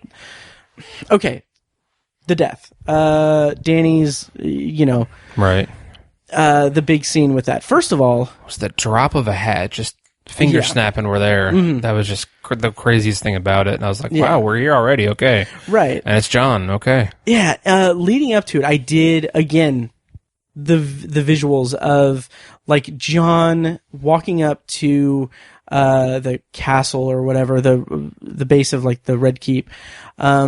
Snow is falling and everything, and then he walks up, and then Drogon just, like, stirs awake, and, like, he's been concealed by the snow and everything, and just the way that looked was just stunning. Very cool. And, like, that wide shot showing John standing while Drogon is staring at him, like, it's just, like, the scale of that was just beautiful. Mm-hmm. And then Drogon goes back to sleep, and then in my apartment, like an idiot, I was like, oh, he's just a little baby. He's a good boy. He's just a little baby. He's a good boy. Did you see the... I think you may have shared it with me, I think. I don't know. But there's an image that it says, like, this is the Game of Thrones spinoff I want to see. And it's Drogon with, like, a big ass stick in his mouth. And oh God, my God, why can't I think of Ghost. The direwolf standing, like, facing him and everything.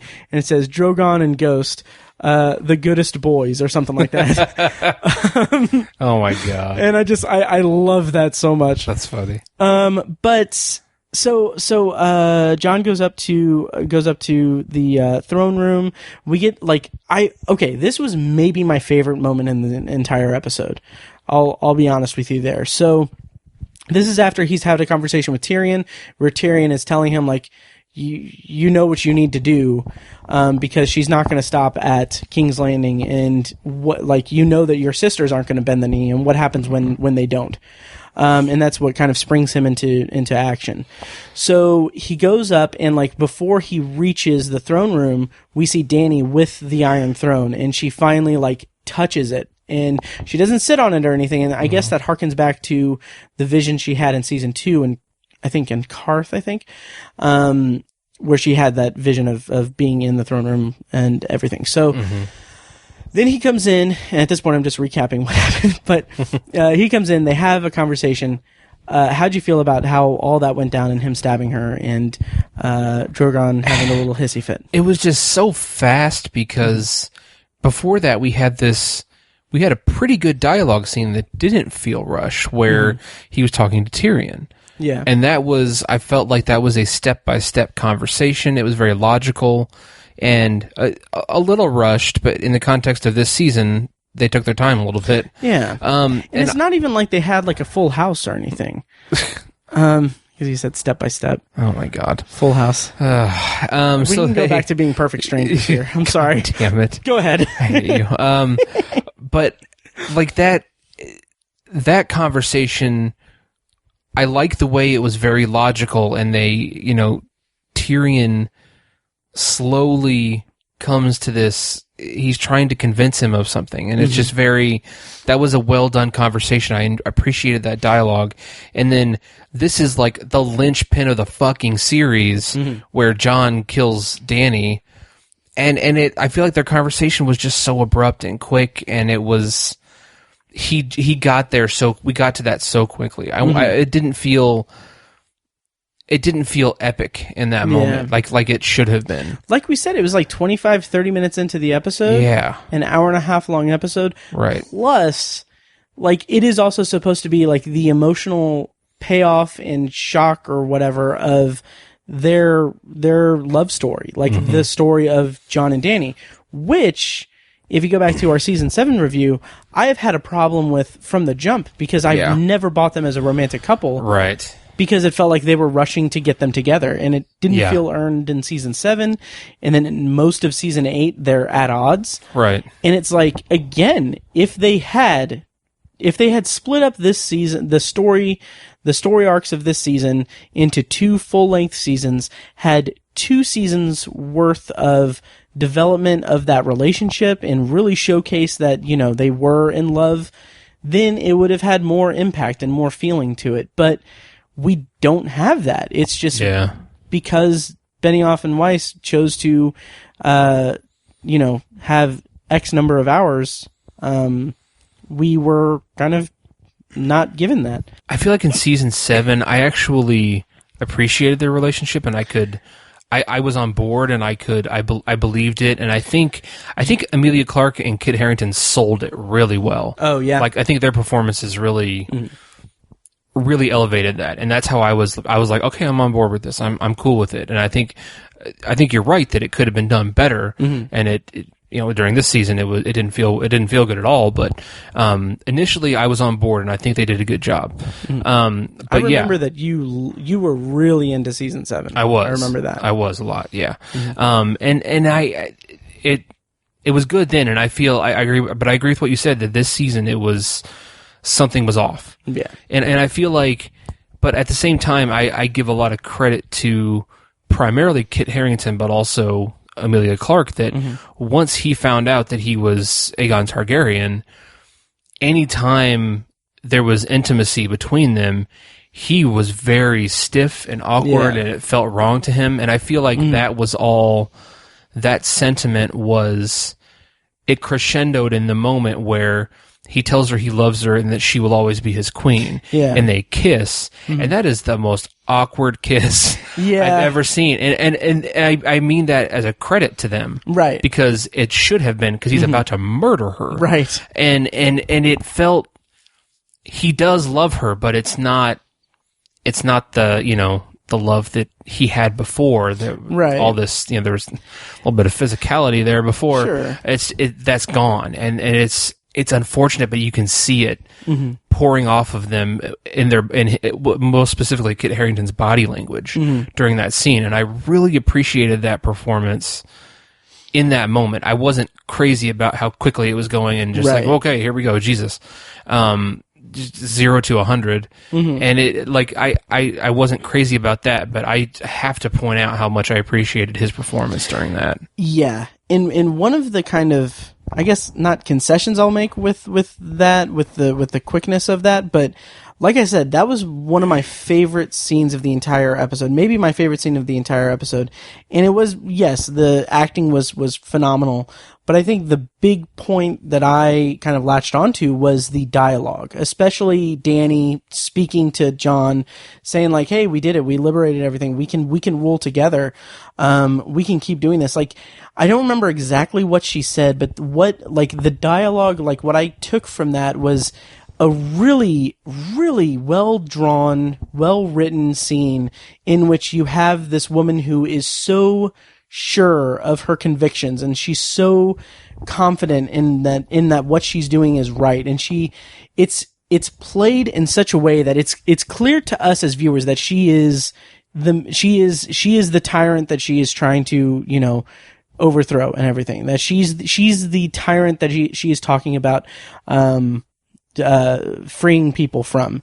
But she doesn't realize that, and she thinks like she has this whole thing about breaking the wheel, and in her eyes breaking the wheel is destroying, like quote unquote liberating people by murdering and ruling by fear and creating a new world and everything.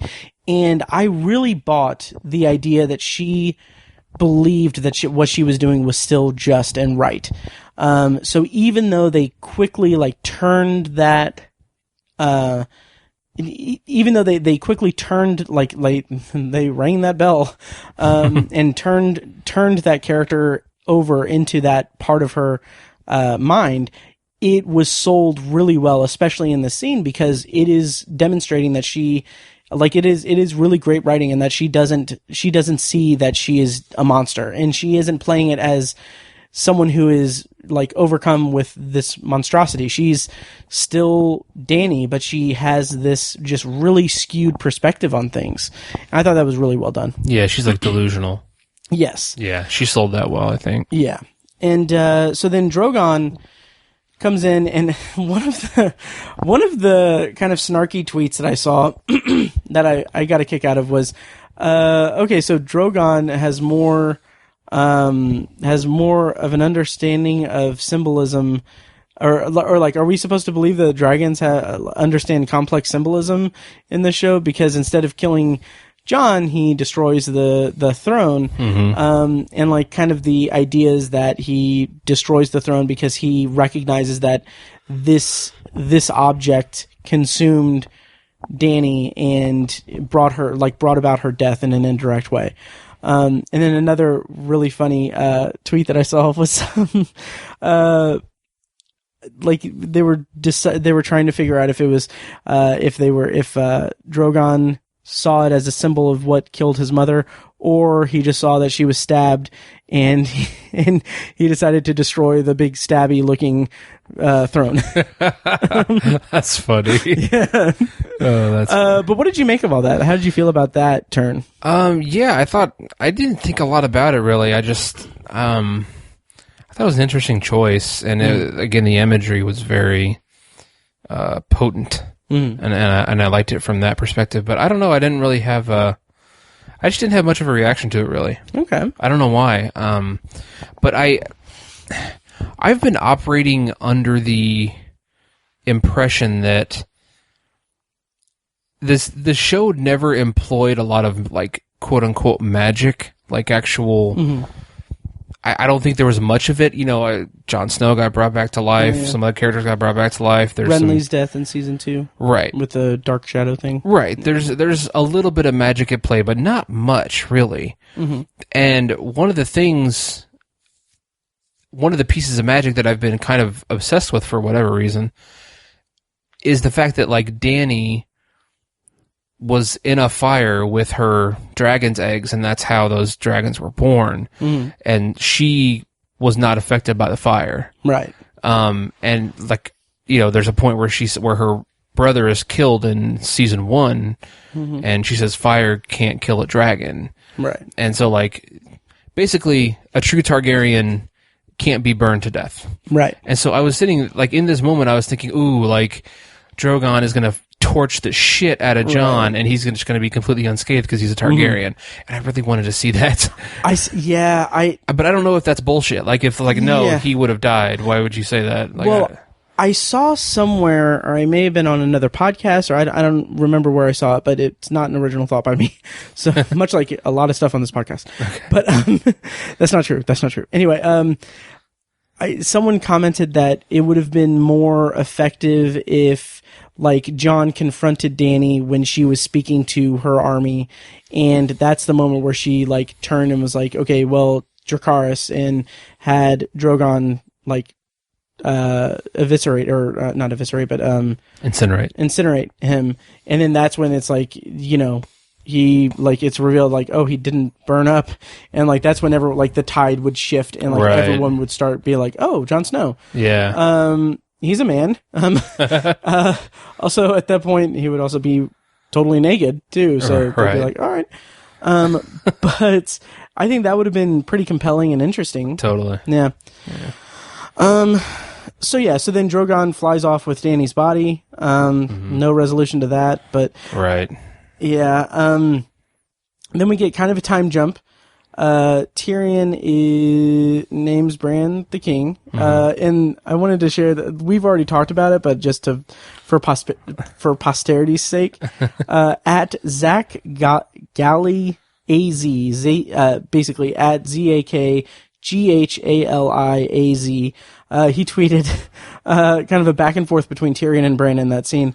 Tyrion, the king shall be Bran the Broken. Yeah, actually, just Bran is cool. Bran the Busted Up. Okay, or... And then Tyrion, Bran the wheelie legs no feely. Which is so great. Ridiculous. Oh my god. And then another tweet that I saw was just an image of Bran that said, when you don't contribute to the Coop Project and still get an A. Yeah, that's one of the better ones. Yeah. And then there was one more. Oh, the whole thing about how I think it was Sansa was like, well, he can't bear any children. Right. So yeah, and then like the kind of comment that's been passing around on the internet is like, all right, Bran should be the king, and then Sansa, yeah, but his dick don't work. Yeah. And then everyone muttering like, oh yeah, his dick don't work. It's crazy. But yeah. What I thought was funny about that, but not funny, but one of the reactions I've seen to that moment where Tyrion makes his big pitch, he says people love stories, and who has a better story than Bran the Broken? Jon Snow has a better story than Bran the Broken, without question. He was the king of the night, or the leader of the Night's Watch, and he died and came back to fucking life. Yep. He's been the true heir to the Iron Throne his entire life and didn't know it, and he's won the Battle of the Bastards. I mean, he's got a way better story than Bran Stark. Sorry. Also, Arya also has a much better story. Yeah. She killed the Night King. Right. And she's trained her whole life for like that moment and to be an assassin and everything. And Bran was literally carried around for 7 seasons. Right. Yeah. But I said earlier, I was pretty happy with that. Not necessarily that Bran became king. What satisfied me so much is that the Starks kind of rule the world, sort of. Like obviously there's Essos and Easteros and all that stuff, like those areas over there are kind of up in the air or whatever. But the Seven Kingdoms are ruled by the Starks. Yeah. And Jon, I'm not trying to jump ahead, but he takes off into the into the north to imply that he's going to be the pretty king much beyond the wall. Right, be the king beyond the wall, and Arya is the captain of the ship. She's kind of Christopher Columbusing it, and which I was kind of proud of this stupid tweet that I had, but it was Arya in the finale, and it was just a gif of Jack Sparrow on the Black Pearl, and it says like, all right, bring me the horizon, or whatever, at the end of Curse of the Black Pearl. But anyway. But this, because the Starks got their asses kicked for seasons, and they were apart forever, and their family was just completely destroyed. Yeah. And to see them essentially ascend as high as possible on so many levels was incredibly satisfying. Again, I wanted to ultimately...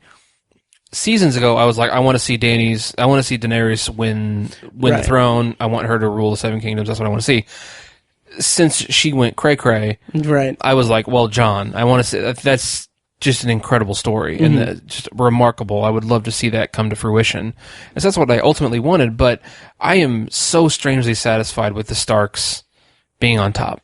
Okay. Because they were just wrecked for so long in the story, and to see them literally rise as high as they possibly could is very satisfying for their characters. Like that's kind of what I was meaning when I said that overall I was really satisfied with how things ended up, because it is, I mean, it's in contrast to what Game of Thrones has been for most of its run, but it's a happy, fulfilling ending for the characters that we love.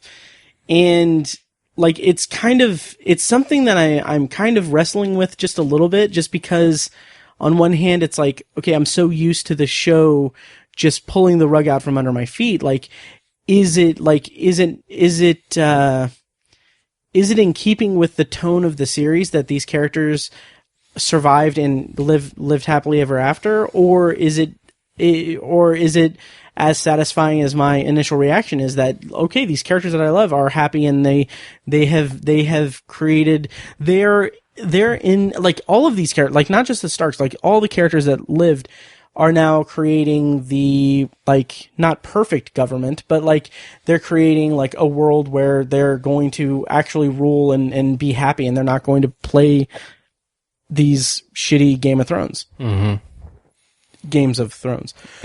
but yeah, so I'm I like, and I was overall satisfied with how things ended up. The kind of council scene, I thought was really cool. Yeah. Well, I thought it was cool. It was good. Bronn, I love Bronn. Yeah. And I love his lines in that scene, and he's great. And he got High Garden, so that's cool. Mm-hmm. But I've got to say, I really hate everything that happened with him in this season. Like, the two scenes we had with him were just completely, like, I wouldn't, I wouldn't say they were for fucking nothing, but they were completely without payoff or any kind of, it was just a loose thread that was thrown in when the show could have just completely excised that and, focused its attention on something else that could have been more interesting, but I don't know. There was something I was forgetting for a second. Brienne. Writing in the book. The burn book. Yes. All the memes are great. It's fantastic. Yeah. So great. But I thought that was really touching. I was really, really happy with that. And I didn't really understand, is she, like, why is she able to write in that book, or is that her responsibility now? Like, what's her title? Like, what is she? If the internet is to be believed, it's a Wikipedia contributor. No, I think she's a knight now, and I think that I don't think there's anything to really dig into it as far as like a title for like her doing that. But gotcha. Yeah, I did laugh out loud, somewhat derisively, at a couple of scenes. First, let's go back to, I forgot to mention this. This will be brief. When Tyrion is proposing that Bran be king, like that whole scene, like, okay, I haven't really talked about it on the podcast, but something that kind of stuck in my craw throughout this whole season is the conversation online about like, oh, who will win the Game of Thrones? Like, who will win the throne? Like, the hashtag for the throne was thrown around, no pun intended, thrown around. And like, it's in the marketing for the season from HBO. And like, I feel like that is way oversimplifying everything about the series. Yeah. Because like, it hasn't, like, it's never really been about like, oh, who's going to rule over the Seven Kingdoms? To me, at least, like, it's been about like, oh, all of this shit is going down, all of these interpersonal conflicts and everything, the heartache, the pain of everything. But now it's like everyone's saying like, oh, who's going to win? Like it's a fucking basketball game. Right. Like, oh, who's going to win the throne? But I paused and laughed because that was just my gut reaction, because I was so kind of annoyed when Tyrion was literally like, just, okay, pick eeny, meeny, miny, mo, who gets to be king. Yeah. When he's a prisoner, and like, it's, I don't know, but, the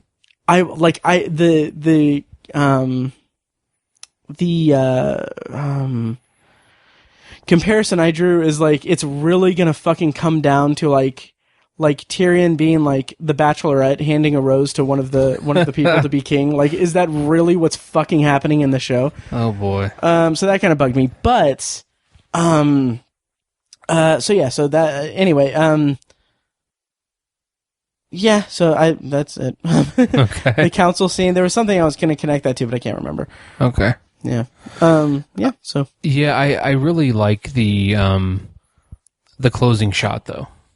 Yes. I know that wasn't really expected. I wasn't sure what John was going to do, but I think it's funny how he has been very strictly a duty-driven character. Mm-hmm. Like, he fell in love a few times. Right. And those were huge moments for his character, but he chose to honor his duty as opposed to how he felt, what he was in love, And it's so funny that he was, had this new responsibility thrust on him. He's going to go lead the Night's Watch or whatever. And literally as soon as he gets there, he's like, yeah, fuck that, and just leaves. Yeah. I thought that was like perfect for his character, because he's just earned the shit out of that to do what he wants to do. Yeah. I saw a comment on Reddit or somewhere that was like, something about like, oh yeah, he's going to go back, and like, that's, it sucks that like he doesn't have egret anymore or anything, but someone said like, well, he does go back to Castle Black, and there is a sexy redhead there, referring to Tormund. Nice. Yeah. But yeah, I liked that, and I liked how it kind of, like you said, he's a duty-bound person, and he just kind of is just like, all right, fuck the Night's Watch, whatever. I'm just going to go and live with the free folk. And that's a good, like, kind of closing to his character arc. It's kind of inspirational. Yeah. I think. But the whole duty-bound John, again, and I hate to keep harping on this, would have been better if we had more time with him living with the truth of his heritage and his upbringing. Like his like, if he actually felt that he was duty bound to rule the Seven Kingdoms, and like if we got that conflict, rather than him being like I don't want it. That chair looks really uncomfortable. And just like I don't know. Yeah, I don't know. I also found it interesting that after John kills Dany, and we have that little time jump, a few weeks in the future or whatever.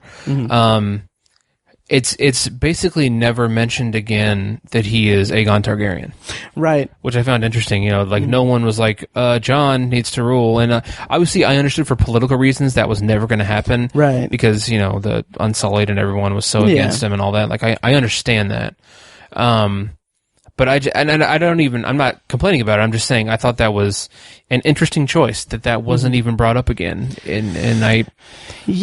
I'm strangely okay with it, or I don't really have an opinion on it. Really. Okay. It's just kind of like, okay. Because at that point it's like, okay, he's clearly not going to be king or whatever. Right. But there were 3 moments where I stopped and laughed at the show. There was one when Tyrion was giving the rose. And then the second one was when Tyrion tells Jon, like, we reached it, like, they came to a decision, they're going to send you to the Night's Watch. And I was just like, for a second I was like, okay, that's kind of silly or whatever. Just, it's a silly way to kind of end that character arc. But like, I kept thinking, like, the meme, like, are you familiar with the Curb Your Enthusiasm meme where like something happens and then like at the end of I think at the end of every episode of Curb Your Enthusiasm there's music that's played like on a close up of Larry David's face. It's like it's supposed to be like, not familiar with it. No. Okay, well anyway, the meme is that when something happens and like something happens to someone that's unexpected or that they don't want, it's just like this music plays that's supposed to be like oh, it's silly or whatever, or it sucks to be you kind of music. And I just thought that in my head when that scene happened, because it's like, oh, he's got to go back to the Night's Watch. Gotcha. And then the third time was when Sam brings A Song of Ice and Fire to Tyrion. Yeah. I was like, okay, it's meta. Sure. Yeah. I looked, like, I paused it and I was just like, okay, whatever, sure. But I did think of the thing that I was going to mention earlier. Okay. I saw this on Twitter that someone compared the scene with the Starks when when Jon was about to leave to go to the Night's Watch and everything, and they're on like kind of that dock. The way that it's shot is very reminiscent to when like the remainder of the Fellowship in Lord of the Rings in The Return of the King are like seeing off, I think, Frodo when he's going on the ship that Bilbo went on. It's just like, just the framing of that is very intentionally a reference to that, and I really like that kind of visual homage. I didn't think of that, but yeah, it really is. Yep. So really anything else we can talk about? No. Yeah. We might have some more general thoughts when we talk about the documentary. Yeah. So next time on the podcast, we're going to do, at some point in the near future, we're going to do an episode where we're going to review the documentary that's going to be airing on HBO next weekend. And then we're also going to use that as a time to kind of wrap up our feelings on the series as a whole and kind of say goodbye to it. But yeah, and then I thought there was something. The whole Ghost gets his pets. Like, yeah, that's sweet. Oh, I did mention it was cute. Yeah, it was cute, and like it was cool. But the moment that Ghost appeared on screen while I was watching it, and just in a perfect bit of coincidence, that exact moment was the moment when Pizza emerged from my dark bedroom, and I was just like, "Oh, pizza, yeah, a little pizza roll." So anyway, yeah, how'd you feel about the end of the series and everything? Yeah, it was an unfortunate mistake. Uh-huh. It was. They made a mistake. But it's funny. It was one of the most beautiful and well executed mistakes I've ever seen. Right. But yeah, it's not what we all wanted, I think, for the most part, and I don't think it's what we deserved either. I think they screwed the pooch, but I'm oddly satisfied with it, or yeah. I'm decently satisfied, and I don't hate it. I don't hate it or anything like that. It's, right. I still I meant to say earlier in the episode. Every Sunday, I was like, "Ooh, we get another episode tonight." Even after the past few episodes, it was like, "All right, they're kind of tanking this a little bit," and I'm like, they missed the mark pretty solidly. I was still really excited for every new episode. Yeah, very excited. Same here, because it's a shared experience with like pop culture and everything like right. Like, with it's a shared experience, and it's a unique experience too. Yeah. Yeah, and just the more I've been thinking about it after it aired, I'm just excited for the future of television, really, and like what this is going to mean for it. Because like, okay, when Lost ended or was ending, network TV had a lot of kind of pretenders to the throne of Lost. Yeah. They came out with tons of mystery shows that all were just kind of terrible. I would say that Westworld is the closest that we've got to like a Lost type of show. And I didn't even watch season 2 because I didn't really care for season 1. Yeah. But they did air a season 3 trailer that actually looks pretty damn cool. Aaron Paul's going to be in it. Oh, nice. Yeah. So anyway, what I'm excited about is what Game of Thrones, the legacy of Game of Thrones will do to the fantasy genre on television. Because we have, obviously HBO is pulling the trigger on at least one spin-off series that's going to take place thousands of years previous to the events of Game of Thrones.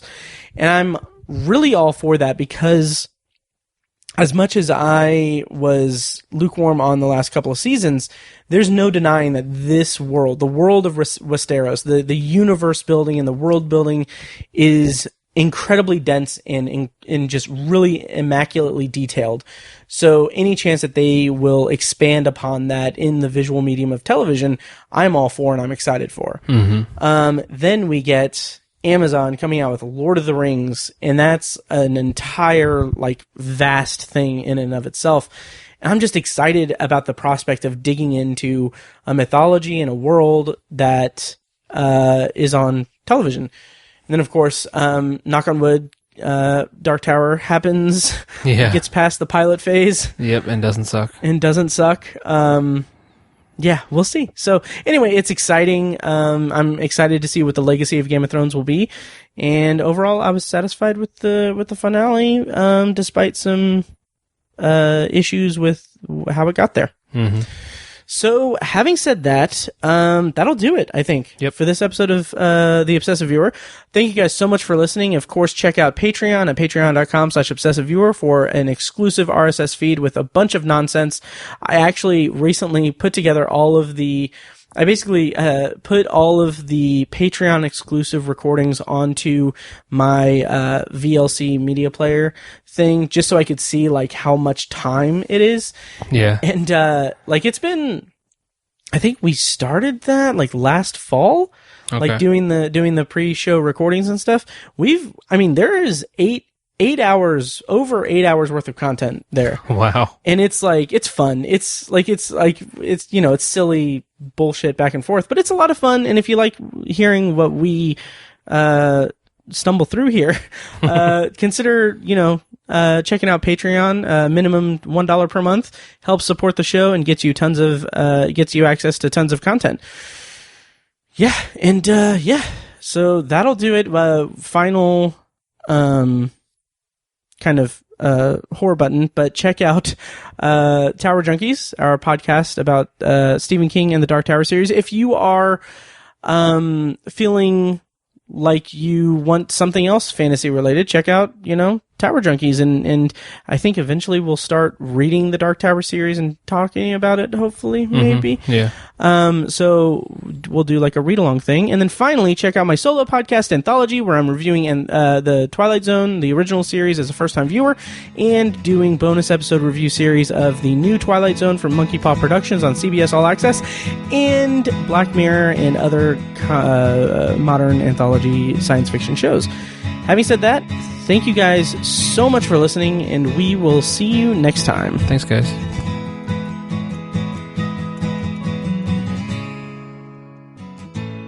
And now, here's a short clip from our Patreon exclusive RSS feed. To hear the full clip and more exclusive Patreon content, go to patreon.com/obsessiveviewer and become a patron at the minimum rate of $1 per month.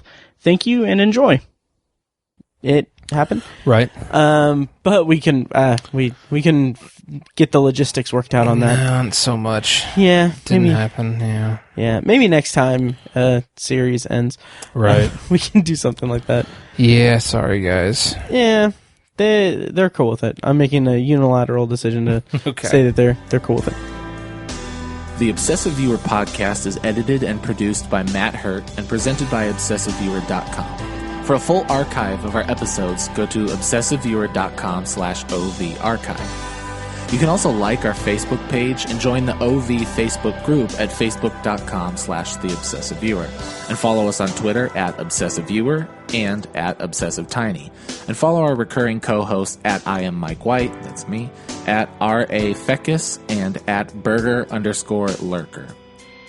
If you enjoy the show, please take a couple minutes to leave us a rating and a quick review on Apple Podcasts.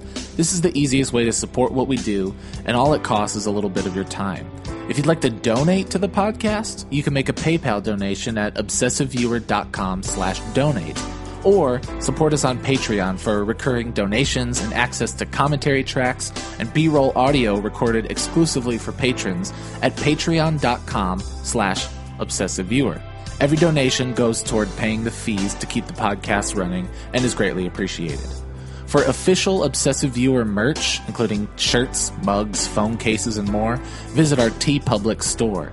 You can find a link to the store in the show notes of this episode and at obsessiveviewer.com/donate. Or you can simply search for Obsessive Viewer at teepublic.com, T-E-E, public.com. For information about our annual live event showcasing short horror films from local filmmakers, check out shocktoberInIrvington.com. And for an archive of all our events, as well as news about potential future events, head over to obsessiveviewer.com/live. For more podcast content, you can find Anthology, Matt's solo podcast covering the Twilight Zone, and other classic and contemporary science fiction anthology TV shows at anthologypod.com. and on Twitter at OVAnthologyPod. You can also find Tower Junkies, a podcast where Matt and Tiny share their love of all things Stephen King and his magnum opus, the Dark Tower series, at TowerJunkiesPod.com and at TowerJunkiesPod on Twitter. And finally, check out The Secular Perspective, Tiny's side project podcast, which tackles current events and life's big questions from the perspective of secular hosts Chad and Amanda, at thesecularperspective.com. The theme music for The Obsessive Viewer comes courtesy of the band Loudlike from their EP Mistakes We Must Make. Additional bumper music is provided courtesy of As Good As It Gets, which can be found at facebook.com/asgoodasitgetsband. Thank you so much for listening, and we'll see you next time. Kitty!